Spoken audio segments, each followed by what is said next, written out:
सहगल समेत अमरीका के 7 प्रभावशाली संसद मैंबरों ने विदेश मंत्री माइक पोंपियो नूं पत्र लिख के बेनती की है कि भारत विच किसान अंदोलन के मुद्दे नूं वो अपने भारतीय हम रुतबा के सामने चुकन। तो मेरे ख्याल दे नाल काफ़ी दबाव है। उधर यूके की राजनीति दे विच भी हलचल है इस चीज़ को लैके। तो इलावा जे आप देखिए तो केंद्र की चिट्ठी ते किसान जथेबंदियों की हुण बैठक जिहड़ी आ कल नूं होएगी।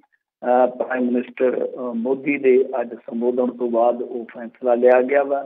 इस तो इलावा किसानों के विरोध के चलदे भाजपाइयां नूं अज बहुत कठिनाइयों का सामना करना पाया। मतलब कि काफ़ी थावां ते होया। जे तफसील जाननी हुई तो आप जरूर वो भी गल कर लवांगे कित्थे कित्थे इस तरह होया। मोदी जी का भाषण अज बहुत लंबा भाषण सी, उहदे ते भी काफ़ी लंबी चौड़ी गलबात की जा सकती है। इस तो इलावा जे आप देखिए तो किसान अंदोलन है जिहड़ा वो थोड़ा भखिया। हरियाणे के विच टोल प्लाजा जिहड़ा वो फ्री करवा लिया गया। तो इलावा हरियाणे के विचों ही दावली मंडी तो एक विधायक है कांग्रेसी, उन्हों का नाम है मिस्टर शायद अमित सिहाग। तो उन्होंने बस ला दी आ पक्की, मतलब कि बस जाया करेगी हुण सीधे टिकरी बॉर्डर नूं। इस तो इलावा आप देखिए अज की सब तो वड्डी खबर जे मनीए तो वो ये रही कि भगवंत मान होरां ने अज नरेंद्र मोदी का विरोध कर दिता। मतलब कि समागम सीगा, तुहानूं सब नूं पता ही होना वा कि जिदा अज अटल बिहारी वाजपेयी जी का जन्मदिन सीगा। तो इस मौके पर उन्होंने कोई किताब उत्थे करनी सी रिलीज, जिहदे मैंबर पार्लीमेंट बुलाए गए सी इन्हां ने और संजय सिंह होरां ने रल के काफ़ी नारेबाजी की और वीडियो भी देखा जा सकता कि किस तरह नरेंद्र मोदी गुस्से के नाल भरे कीते उत्थों चलते बनते आ। काफ़ी नारेबाजी की भगवंत मान अते संजय सिंह होरां ने। तो मेरे ख्याल के नाल ये काफ़ी वड्डी गल आ, काफ़ी वड्डी गल है कि प्रधानमंत्री नूं सीधे तौर पर कोई इस तरह का विरोध कदे 6 सालों के बर्दाश्त करना पाया। विरोध तो करते ने बर्दाश्त, पर इस तरह का विरोध जो मूँह पर चलना पै जाए मैंबर पार्लीमेंट का, मेरे ख्याल के नाल पहला एक्सपीरियंस है। पर हौली हौली चलो कोई गल नहीं भेजी जा जी जी। तो मोदी होरां दे भाषण की गल कर लैंदे आ, कहंदे बड़ा लंबा चौड़ा भाषण दिता, किसानों नूं रज के पलोसिया। हाँ जी, देखो भाषण तो उन्होंने लंबा ही होंगे। कदे वैसे किसान कल इस ना गल करी जाता सी पत्रकारों के नाल, कहता पहला प्रधानमंत्री बोलता कोई नहीं सी ते हुण बंद नहीं होंदा, बंद करना पैंदा। बटन ही नहीं लगता, दसो कितों बंद करिए। तो इस तरह की कह लो कि किसानों की भी इस वेले राय है प्रधानमंत्री प्रति है। जे आप देखिए तो जिहड़ा भाषण रहा बहुत लंबा सी, पर जे मोदी साहब के भाषण नूं तुसीं कदे भी नापोगे तोलोगे तो उहदे विच कम दीयां गल्लां 5-10 मिनट होंदियां ने। 20-25 मिनट की एक कह लो कि जुमलेबाजी टाइप के अंकड़ेबाजी जदों करी हो, फिर इस तो इलावा 25-30 मिनट वो तवा लाउंदे आ, जिवें अपने कहते सूई रख ली फलाने ने फलाने बंदे ते धर के तवा लाया। सो इस तरह फिर धर के तवा लाउंदे आ, जिस तरह पुराने विआहां दे विच नहीं सी लगदे हुंदे तविआं दे रिकार्ड ही वजदे आ। फिर अज इन्होंने इउं कह लो कि कामरेडां नूं करड़े हत्थी लिया, कांग्रेस सरकार नूं करड़े हत्थी लिया। पर मैं तुहानूं मुख तौर पर कुछ जिहड़े बिंदु ने उन्होंने भाषण के नुकते ने वो दृष्टिगोचर कर देना। उन्होंने कहा कि जिन्होंने बंगाल नूं बर्बाद किया वही किसान नूं गुमराह कर रहे हैं। किसान बेचारे गुमराह हो जाते, बेचारे शब्द इस्तेमाल कर रहे हैं। APMC इन्नी ही जरूरी है तो केरल च अंदोलन क्यों नहीं? मतलब बंगाल किन्हां ने राज किया सब तो पहला, यानी या कह लो कि लंबा समा वो हैगा कामरेडां दा राणा। तो वो किनू कह रहे हैं कि ही लोग ने जिहड़े कि केरल दे विच अंदोलन नहीं करते, जबकि उत्थे किहड़ा APMC है। ये अपने आप दे विच एक उन्होंने फैक्ट दिता वा। पर प्रधानमंत्री साहब नूं हुण किहड़ा सवाल करे? वैसे अक्षय कुमार भी जाते जे इन्हों के हाथ कोई सुनेहा गल सके तो ठीक है कि APMC कदे किसी ने मंगिया ही नहीं सकता पहला, ये पंजाब ने भी नहीं सी मंगिया, इत्थे दिता गया सीगा, इत्थे व्यवस्था की गई सीगी। जिहड़ा पहला जंग हार गए सी चीन तो बाद, उस तो बाद जे आपां देखीए तो जिस तरह भारत न्यूट्रल पोजीशन दे विच सी कोल्ड वार दे अंदर, तो अमरीका जिहड़ा वो जिहड़े खुराक पदार्थ दिंदा सी उहदे बदले फेवर भालदा सीगा। भारत उस टाइम घुटनर ले सीगा। तो वो सब नूं पता है कि उस तो बाद इन्हां नूं पता लग्या कि इदां नहीं बनना, ਇਹਦਾ ਮਸਲਾ ਜਿਹੜਾ ਹੱਲ ਨਹੀਂ ਹੋਣਾ ਤਾਂ ਉਸ ਤੋਂ ਬਾਅਦ ਭੂਗੋਲਿਕ ਤੌਰ ਤੇ ਨਿਸ਼ਾਨਦੇਹੀ ਕਰਕੇ ਪੰਜਾਬ ਨੂੰ, ਇਹ ਨਹੀਂ ਹੈ ਕਿ ਜਿਵੇਂ ਨਰਿੰਦਰ ਮੋਦੀ ਸਾਹਿਬ ਨੂੰ ਇੱਕ ਤਰ੍ਹਾਂ ਨਾਲ ਛਿਣਕ ਪੈਂਦੀ ਹੈ ਕਿ ਆਹ ਕੰਮ ਕਰਦੇ ਤਾਂ ਕਰ ਦੋ ਆਰਡੀਨੈਂਸ ਲਿਆਂਦਾ, ਤਾਂ ਉਹ ਤੋਂ ਬਹੁਤ ਵੱਡੇ ਪੱਧਰ ਤੇ ਇਹ ਪਹਿਲਾਂ ਛਾਣਬੀਨ ਕੀਤੀ ਗਈ, ਰਿਸਰਚ ਕੀਤੀ ਗਈ ਕਿ ਕਿਹੜੇ ਸਟੇਟ ਨੂੰ ਗ੍ਰੀਨ ਰੈਗੂਲੇਸ਼ਨ ਵਾਸਤੇ ਚੁਣਿਆ ਜਾ ਸਕਦਾ, ਤਾਂ ਉੱਥੋਂ ਫਿਰ ਇਹ ਮੁੱਢ ਵੱਜਦਾ। ਫਿਰ MSP ਜਿਹੜੀ ਆ ਸਰਕਾਰ ਆਪ ਦਿੰਦੀ ਆ, APMC ਆਪ ਬਣਾ ਕੇ ਦਿੰਦੀ ਹੈ ਕਿਸਾਨਾਂ ਨੂੰ, ਤਾਂ ਕਿ ਕਿਸਾਨ ਜਿਹੜੇ ਆ ਉਹ ਮੁੱਖ ਤੌਰ ਤੇ ਨਾ ਫਸਲਾਂ ਵੱਲ ਮੁੜੇ ਰਹਿਣ। ਤਾਂ ਇਹ ਹੁਣ ਕੌਣ ਸੁਣਾਵੇ ਹਿਸਾਬ ਨੂੰ, ਕੌਣ ਸਮਝਾਵੇ ਸਭ ਨੂੰ ਕਿ APMC ਜਾਂ MSP ਜਿਹੜੀ ਹੈ ਨਾ ਵਕਤ ਦੀ ਲੋੜ ਸੀ ਉਸ ਵੇਲੇ ਦੀ, ਪਰ ਇਹ ਆ ਕਿ ਮਾਡਲ ਹੁਣ ਉਹ ਕਾਮਯਾਬ ਹੈ। ਦੂਸਰਾ ਜਿਹੜਾ ਖੁੱਲੀ ਮੰਡੀ ਦਾ ਮਾਡਲ ਹੈ, ਜਿਹੜਾ ਚਾਹੇ ਬਿਹਾਰ ਆ, ਉਹ ਕਿਤੇ ਵੀ ਕਿਸਾਨਾਂ ਨੂੰ ਕਹਿ ਲਓ ਕਿ ਜ਼ਿਆਦਾ ਖੁਸ਼ਹਾਲ ਨਹੀਂ ਕਰ ਰਿਹਾ। ਦੂਸਰੇ ਪਾਸੇ ਇਹਨਾਂ ਨੇ ਕਿਹਾ ਕਿ ਇਹ ਉਸ ਸਰਕਾਰ ਦਾ ਹਿੱਸਾ ਸਨ ਜੋ ਸਵਾਮੀਨਾਥਨ ਕਮਿਸ਼ਨ ਦੀ ਰਿਪੋਰਟ ਨੱਪ ਕੇ ਬੈਠੇ ਨੇ, ਮਤਲਬ ਕਿ ਫਿਰ ਉਹੀ ਗੱਲ ਕਹੀ ਜਾ ਰਹੇ ਆ। ਪਰ ਇਹਦੇ ਨਾਲ ਇਹ ਵੀ ਕਹਿ ਜਾਂਦੇ ਆ ਕਿ ਇਹ ਉਹੀ ਲੋਕ ਆ ਜੋ ਪਿਛਲੀ ਸਰਕਾਰ ਦਾ ਹਿੱਸਾ ਸੀ ਜਿਹੜੇ ਅੰਦੋਲਨ ਕਰ ਰਹੇ, ਮਤਲਬ ਕਿ ਅੰਦੋਲਨ ਕਰਤਾ ਲੋਕ ਜਿਹੜੇ ਆ ਉਹ ਕਾਂਗਰਸੀ ਆ ਜਾਂ ਕਾਮਰੇਡ ਆ, ਮਤਲਬ ਕਿ ਕਿਸਾਨ ਨਹੀਂ ਮੰਨਦੇ ਪ੍ਰਧਾਨ ਮੰਤਰੀ ਸਾਹਿਬ। ਨਾਲੇ ਵਿੱਚੇ ਕਹੀ ਜਾਂਦੇ, ਦੇਖੋ ਗੱਲਾਂ ਦਾ ਰਲਗੋਪਾ ਕਿਵੇਂ ਕਰਦੇ ਆ ਕਿ ਵਿੱਚੇ ਕਹੀ ਜਾਂਦੇ ਆ ਕਿ ਵਿਚਾਰੇ ਕਿਸਾਨ ਜੀ ਗੁੰਮਰਾਹ ਹੋਏ ਪਏ ਆ। ਤਾਂ ਬੰਦਾ ਪੁੱਛੇ ਕਿ ਤੁਸੀਂ ਆਪ ਹੀ ਤੇ ਗੱਲਾਂ ਬਾਤਾਂ ਕਰ ਰਹੇ ਹੋ, ਆਪ ਹੀ ਅਪੀਲ ਕਰ ਰਹੇ ਹੋ ਕਿ ਆ ਕੇ ਸਾਡੇ ਨਾਲ ਗੱਲਬਾਤ ਕਰੋ। ਖੈਰ, ਇਹ ਕਹਿੰਦੇ ਕਿ ਜੇ ਕਿਸਾਨਾਂ ਨੂੰ ਆਪਣੀ ਫਸਲ ਵੇਚਣ ਵਾਸਤੇ ਮੰਡੀ ਮਿਲ ਰਹੀ ਹੈ ਤਾਂ ਕੀ ਤਕਲੀਫ ਹੈ ਦੂਜੀ ਨੂੰ? ਕੀ ਕਾਨੂੰਨਾਂ ਤੋਂ ਬਾਅਦ ਇੱਕ ਵੀ ਮੰਡੀ ਬੰਦ ਹੋਈ ਹੈ? ਸੁਮਿਤਰਾ ਰਾਏ ਦੀ ਸ਼ਾਇਦ ਇਹਨਾਂ ਨੇ ਰਿਪੋਰਟ ਨਹੀਂ ਪੜ੍ਹੀ, ਉਹਦੇ ਵਿੱਚ ਉਹਨਾਂ ਨੇ ਕਿਹਾ ਅਕਤੂਬਰ ਮਹੀਨੇ ਦੇ ਵਿੱਚ ਮੱਧ ਪ੍ਰਦੇਸ਼ ਦੇ ਅੰਦਰ ਹੀ 47 ਮੰਡੀਆਂ ਦੇ ਵਿੱਚ ਕੰਮ ਕਰ ਬਿਲਕੁਲ ਠੱਪ ਰਿਹਾ ਜਾਂ ਬਿਲਕੁਲ ਘੱਟ ਹੋਇਆ। 70% ਮੰਡੀਆਂ ਤੇ ਉੱਤੇ ਅਸਰ ਪਿਆ। ਮੱਧ ਪ੍ਰਦੇਸ਼ ਇਹਨਾਂ ਦਾ ਆਪਣਾ ਹੀ ਰਾਜ ਵਾਲਾ ਜਿਹੜਾ ਕਰੋ ਕਿ ਭਰਾ ਪਿਆ। ਖੈਰ, ਅੱਗੇ ਕੰਟਰੈਕਟ ਫਾਰਮਿੰਗ ਤੋਂ ਉਹਨਾਂ ਨੇ ਕਿਹਾ ਕਿ ਇਹ ਤੇ ਪਹਿਲਾਂ ਹੀ ਹੋ ਰਹੀ ਹੈ, ਪੰਜਾਬ ਦੇ ਵਿੱਚ ਵੀ ਹੋ ਰਹੀ ਹੈ। ਪਹਿਲਾਂ ਤਾਂ ਕਿਸਾਨਾਂ ਨੂੰ ਪੈਨਲਟੀ ਲੱਗਦੀ ਸੀ, ਹੁਣ ਕਿਸਾਨ ਨੂੰ ਕੋਈ ਪੈਨਲਟੀ ਨਹੀਂ। ਖਰੀਦਦਾਰ ਤੈਅ ਸਮੇਂ 'ਚ ਪੈਸੇ ਦਿੱਲੀ ਪਵਾਉਂਦੇ ਆ, ਨਹੀਂ ਤਾਂ ਕਿਸਾਨ ਅਧਿਕਾਰੀ ਕੋਲ ਜਾ ਕੇ ਦਾਦ ਫਰਿਆਦ ਕਰ ਸਕਦੇ, ਅਧਿਕਾਰੀਆਂ ਕੋਲ। ਹੁਣ ਵੇਖੋ, ਇਹੀ ਤੇ ਰੌਲਾ ਹੈ ਨਾ, ਇਸੀ ਬਾਤ ਕਰੋ ਨਾ, ਇਸ ਬਾਤ ਤੇ ਰੋਤੇ ਹੈ। ਤੁਸੀਂ ਇੱਥੇ ਹੀ ਤੇ ਸਾਰੀ ਗੜਬੜ ਕਰ ਗਏ ਹੋ ਨਾ ਕਿ ਦੇਖੋ ਜੀ ਅਧਿਕਾਰੀਆਂ ਕੋਲ ਜਾਓ ਤੇ ਅਧਿਕਾਰੀ ਕਿਹਦੇ ਹੁੰਦੇ ਆ? ਇੱਕ ਬੰਦਾ ਪਾਟੀ ਲੰਗੋਟੀ ਵਾਲਾ, ਟੁੱਟੀ ਸੋਟੀ ਵਾਲਾ, ਟੁੱਟੀ ਚੱਪਲ ਵਾਲਾ, ਉਹ ਜਾ ਕੇ ਅਧਿਕਾਰੀਆਂ ਕੋਲੋਂ ਇਨਸਾਫ ਲੈ ਲਊਗਾ। ਕਾਂਟਰੈਕਟ ਫਾਰਮਿੰਗ ਦਾ ਮਾਡਲ ਮੱਧ ਪ੍ਰਦੇਸ਼ ਦੇ ਵਿੱਚ ਹੀ ਨੰਗਾ ਹੋ ਗਿਆ। ਉੱਥੇ ਕੰਪਨੀ ਜਿਹੜੀ ਆ ਭੱਜ ਗਈ ਖਰੀਦ ਤੋਂ। ਇਸ ਤੋਂ ਇਲਾਵਾ ਜਦੋਂ SDM ਦੇ ਕੋਲ ਗਏ, SDM ਨੇ ਪਹਿਲਾਂ ਤਾਂ ਕਿਹਾ ਆ ਜਾਓ, ਬਾਅਦ ਦੇ ਵਿੱਚ ਉਹਨਾਂ ਕਿਹਾ ਮੇਰੇ ਦਫ਼ਤਰ ਤੋਂ ਨਿਕਲ ਜਾਓ। ਫੋਨ ਫਾਨ ਆ ਗਿਆ ਹੋਣਾ ਸ਼ਾਇਦ, ਕੁਛ ਉਹ ਅਧਿਕਾਰੀ ਕਿਹਦੀ ਸੁਣਦੇ ਆ ਸਭ ਨੂੰ ਪਤਾ ਵਾ। ਤਾਂ ਇਹ ਜਿਹੜੀ ਗੱਲ ਆ ਕਿ ਅਧਿਕਾਰੀਆਂ ਕੋਲ ਚੱਲ ਜਾਓ, ਇਹੀ ਤੇ ਸਭ ਤੋਂ ਵੱਡਾ ਫਰੇਬ ਆ। ਇਹੀ ਤੇ ਇੱਕ ਤਰ੍ਹਾਂ ਨਾਲ ਕਹਿ ਲਓ ਕਿ ਪ੍ਰਾਈਵੇਟ ਪਲੇਅਰਾਂ ਨੂੰ ਬਹੁਤ ਵੱਡੀ ਖੋਲਿਆ। ਔਰ ਇੱਥੇ ਹੀ ਤਾਂ ਕਿਤੇ ਨਾ ਕਿਤੇ ਜਿਹੜੇ ਆਪਣੇ ਬੰਦੇ ਦੇ ਸਮਾਨਤ ਅਧਿਕਾਰ ਹੁੰਦੇ ਆ, ਮਤਲਬ ਕਿ ਜਿਹੜੇ ਬਰੋਬਰ ਦੇ ਅਧਿਕਾਰ ਹੁੰਦੇ ਆ, ਉਹਨਾਂ ਦਾ ਹੀ ਕਿਤੇ ਨਾ ਕਿਤੇ ਵਾਇਲੇਸ਼ਨ ਹੈ। ਕਿਉਂਕਿ ਦੇਖੋ, ਹਰੇਕ ਬੰਦੇ ਨੂੰ ਇਹ ਅਖਤਿਆਰ ਹੈ ਜਾਂ ਅਧਿਕਾਰ ਹੈ ਕਿ ਉਹ ਕਾਨੂੰਨੀ ਚਾਰਾਜੋਈ ਕਰ ਸਕਦਾ। ਕਿਸਾਨ ਨੂੰ ਵੀ ਇਸ ਦੇਸ਼ ਨੇ ਇੱਕ ਮੌਕਾ ਦਿੱਤਾ ਕਿ ਤੂੰ ਆਪਣੇ ਆਪ ਨੂੰ ਡਿਫੈਂਡ ਕਰ ਸਕਦਾ, ਪਰ ਇੱਕ ਕਿਸਾਨ ਹੈ ਜਿਹੜਾ ਸਿੱਧਾ ਕੋਰਟ ਦੇ ਵਿੱਚ ਨਹੀਂ ਜਾ ਸਕਦਾ, ਸਿੱਧਾ ਅਧਿਕਾਰੀ ਕੋਲ ਜਾਊਗਾ। ਕਾਂਟਰੈਕਟ ਫਾਰਮਿੰਗ ਪਹਿਲਾਂ ਹੁੰਦੀ ਆਈ ਹੈ, ਅੰਗਰੇਜ਼ਾਂ ਦੇ ਸਮੇਂ ਤੋਂ ਹੁੰਦੀ ਆਈ ਆ। ਇਹ ਸਭ ਦੀ ਗੱਲ ਦੇ ਨਾਲ ਸਾਰੇ ਹੀ ਕਿਤੇ ਨਾ ਕਿਤੇ ਹੋਣਗੇ, ਇਹਦੇ ਨਾਲ ਸਹਿਮਤ ਹੋਣਗੇ। ਪਰ ਰੌਲਾ ਤੇ ਇਹ ਆ ਕਿ ਕਾਂਟਰੈਕਟ ਫਾਰਮਿੰਗ ਜਿਹੜੀ ਹੁਣ ਤੱਕ ਹੁੰਦੀ ਆਈ ਆ ਉਹ ਰੈਗੂਲੇਟ ਹੁੰਦੀ ਆ, ਮਤਲਬ ਕਿ ਸਟੇਟਾਂ ਵੱਲੋਂ ਰੈਗੂਲੇਟ ਹੁੰਦੀ ਆ। ਜਿੱਦਾਂ ਉਦਾਹਰਨ ਦੇ ਤੌਰ ਤੇ ਲੈ ਲਓ, ਜੇ ਪੰਜਾਬ ਦੇ ਵਿੱਚ ਕੋਈ ਸੌਦਾ ਹੁੰਦਾ ਤਾਂ ਉਹਦੀ ਜੇ ਸਾਰੀ ਨਿਗਰਾਨੀ ਕਰਦੀ ਹੈ ਤਾਂ ਪੰਜਾਬ ਸਰਕਾਰ ਕਰਦੀ ਹੈ, ਜਦ ਕਿ ਤੁਸੀਂ ਤਾਂ ਕਹਿੰਦੇ ਹੋ ਕਿ ਪੈਨ ਕਾਰਡ ਹੋਲਡਰ ਹੀ ਜਾ ਕੇ ਸੌਦਾ ਮਾਰ ਸਕਦਾ, ਚੁਕੱਤਾ ਮਾਰ ਸਕਦਾ। ਇਸੇ ਗੱਲ ਦਾ ਹੀ ਕਰਵਾਉਣਾ। ਖੈਰ, ਇਹਨਾਂ ਗੱਲਾਂ ਨੂੰ ਗੌਲਦੇ ਨਹੀਂ ਆ, ਨਿਕਲ ਜਾਂਦੇ ਬਾਈਪਾਸ ਬਹਿ ਕੇ। ਖੈਰ, ਦੂਜੀ ਗੱਲ ਇਹ ਆ ਕਿ ਇਹਨਾਂ ਨੇ ਕਿਹਾ ਕਿ ਮਮਤਾ ਬੈਨਰਜੀ ਸਰਕਾਰ ਪ੍ਰਧਾਨ ਮੰਤਰੀ ਕਿਸਾਨ ਸਨਮਾਨ ਯੋਜਨਾ ਤੋਂ ਬੰਗਾਲ ਦੇ ਕਿਸਾਨਾਂ ਨੂੰ ਰੱਖ ਰਹੀ ਹੈ ਵਿਰਵਾ।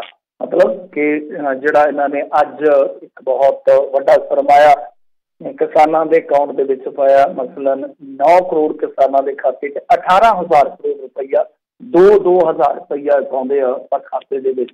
ਇਹਨਾਂ ਨੇ ਕਿਹਾ ਕਿ ਮਮਤਾ ਬੈਨਰਜੀ ਸਰਕਾਰ ਜਿਹੜੀ ਹੈ ਉਹ ਜਾਣ ਬੁੱਝ ਕੇ ਇਸ ਲਾਭ ਤੋਂ ਆਪਣੇ ਸਟੇਟ ਦੇ ਕਿਸਾਨਾਂ ਨੂੰ ਵਿਰਵੇ ਰੱਖ ਰਹੀ ਹੈ। ਹੁਣ ਪਤਾ ਨਹੀਂ, ਉੱਥੇ ਤਾਂ ਮੈਨੂੰ ਇਸ ਗੱਲ ਦਾ ਇਲਮ ਨਹੀਂ ਹੈ ਕਿ ਕੀ ਚੱਕਰ ਆ, ਪਰ ਇਹਨਾਂ ਨੇ ਆ ਜਿੰਨੀਆਂ ਵੀ ਕਿਸ਼ਤਾਂ ਪਾਈਆਂ, ਪਤਾ ਨਹੀਂ 6ਵੀਂ ਆ ਜਾਂ 4ਥੀ ਆ, ਇਹਦੇ ਵਿੱਚ ਹਮੇਸ਼ਾ ਜਿਹੜਾ ਇਹਨਾਂ ਦਾ ਡਾਟਾ ਹੈ ਉਹ ਹੀ ਝੋਲ ਖਾਂਦਾ। ਝੋਲ ਤੋਂ ਭਾਵ ਇਹ ਆ ਕਿ ਕਦੇ ਤੇ ਉਹ 11 ਕਰੋੜ ਹੋ ਜਾਂਦੇ, 12 ਕਰੋੜ ਹੋ ਜਾਂਦੇ, ਕਦੇ 9 ਕਰੋੜ ਹੋ ਜਾਂਦੇ ਆ।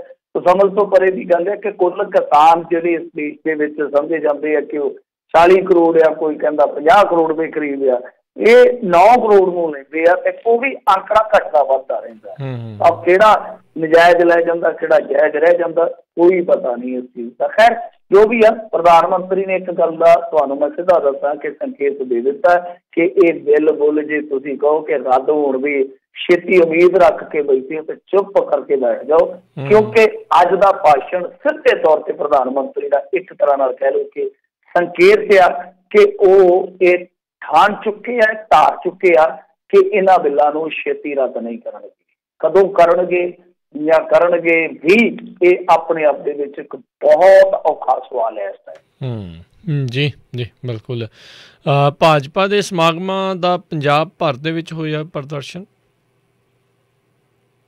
ਹਾਂਜੀ ਹਾਂਜੀ, ਇਹਨਾਂ ਦਾ ਪ੍ਰਦਰਸ਼ਨ ਮਤਲਬ ਕਿ ਇਹਨਾਂ ਦੇ ਖਿਲਾਫ ਹੋਇਆ ਵਾ। ਇਹਦੇ ਵਿੱਚ ਕੀ ਆ ਕਿ ਇੱਕ ਤਾਂ ਬਠਿੰਡੇ ਦੇ ਵਿੱਚ ਕਹਿੰਦੇ ਆ ਕਿ ਕਾਫੀ ਭੰਨਤੋੜ ਹੋਈ ਆ ਜਿੱਥੇ ਸਮਾਗਮ ਕੀਤਾ ਜਾ ਰਿਹਾ ਸੀਗਾ। ਅਸਲ ਦੇ ਵਿੱਚ ਜਿਵੇਂ ਮੈਂ ਤੁਹਾਨੂੰ ਕਿਹਾ ਕਿ 25 ਦਸੰਬਰ ਇੱਕ ਖਾਸ ਦਿਹਾੜਾ ਹੈ ਭਾਜਪਾ ਵਾਸਤੇ, ਔਰ ਇਸੇ ਕਰਕੇ ਹੀ ਅੱਜ ਮੇਰੇ ਖਿਆਲ ਦੇ ਨਾਲ ਇਹਨਾਂ ਨੇ 6 ਸਟੇਟਾਂ ਦੇ ਬਹੁਤ ਸਾਰੇ ਕਿਸਾਨਾਂ ਨੂੰ ਨਾਲ ਜੋੜ ਰੱਖਿਆ ਸੀਗਾ।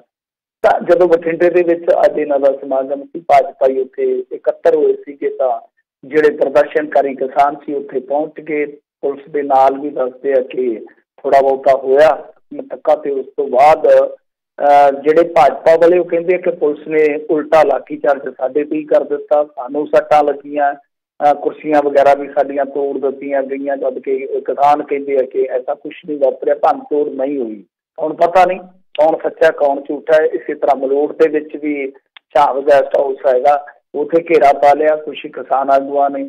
ਉਹ ਉੱਥੇ ਭਾਜਪਾ ਵਾਲੇ ਕਹੀ ਜਾਂਦੇ ਸੀ ਨਹੀਂ ਜੀ ਇਹ ਸ਼ਰਾਰਤੀ ਤੱਤ ਆ, ਇਹ ਤੇ ਕਿਸਾਨ ਹੈਗੇ ਨਹੀਂ। ਹੁਣ ਕਿਸਾਨਾਂ ਨੇ ਪ੍ਰਦਰਸ਼ਨ ਕਰਨਾ ਹੋਵੇ, ਇਹਨਾਂ ਦੇ ਖਿਲਾਫ ਮੁਰਦਾਬਾਦ ਕਰਨਾ ਹੋਵੇ ਤਾਂ ਪਹਿਲਾਂ ਆਧਾਰ ਕਾਰਡ ਦਿਖਾਵੇ ਕਿ ਮੈਂ ਵਾਕਈ ਕਿਸਾਨ ਆ, ਮੈਂ ਫਲਾਣਾ ਸਿਓ ਆ, ਕਿਆ ਜਮਾਬੰਦੀ ਆ ਮੇਰੀ, ਜਦੋਂ ਮਰਜ਼ੀ ਪਟਵਾਰੀ ਤੋਂ ਕਢਾ ਕੇ ਭਰਾਵਾ ਦੇਖਣੀ ਚੈੱਕ ਕਰ ਲੈ, ਕ੍ਰਾਸ ਚੈਕਿੰਗ ਕਰ ਲੈ। ਇਸੇ ਤਰ੍ਹਾਂ ਹੀ ਜਿੱਦਾਂ ਕਹਿ ਲਓ ਕਿ ਇਹ ਸਿਲਸਿਲਾ ਅੱਗੇ ਵਧਿਆ। ਜਲੰਧਰ ਦੇ ਵਿੱਚ ਵੀ ਲਾਠੀਚਾਰਜ ਹੋਇਆ ਕਿਸਾਨਾਂ ਤੇ। ਮਨੋਰੰਜਨ ਕਾਲੀਆ ਦੀ ਕੋਠੀ ਦਾ ਘਿਰਾਓ ਕਰਨ ਜਾ ਰਹੇ ਸੀਗੇ ਕਿਸਾਨ, ਤਾਂ ਰੋਕਿਆ ਗਿਆ।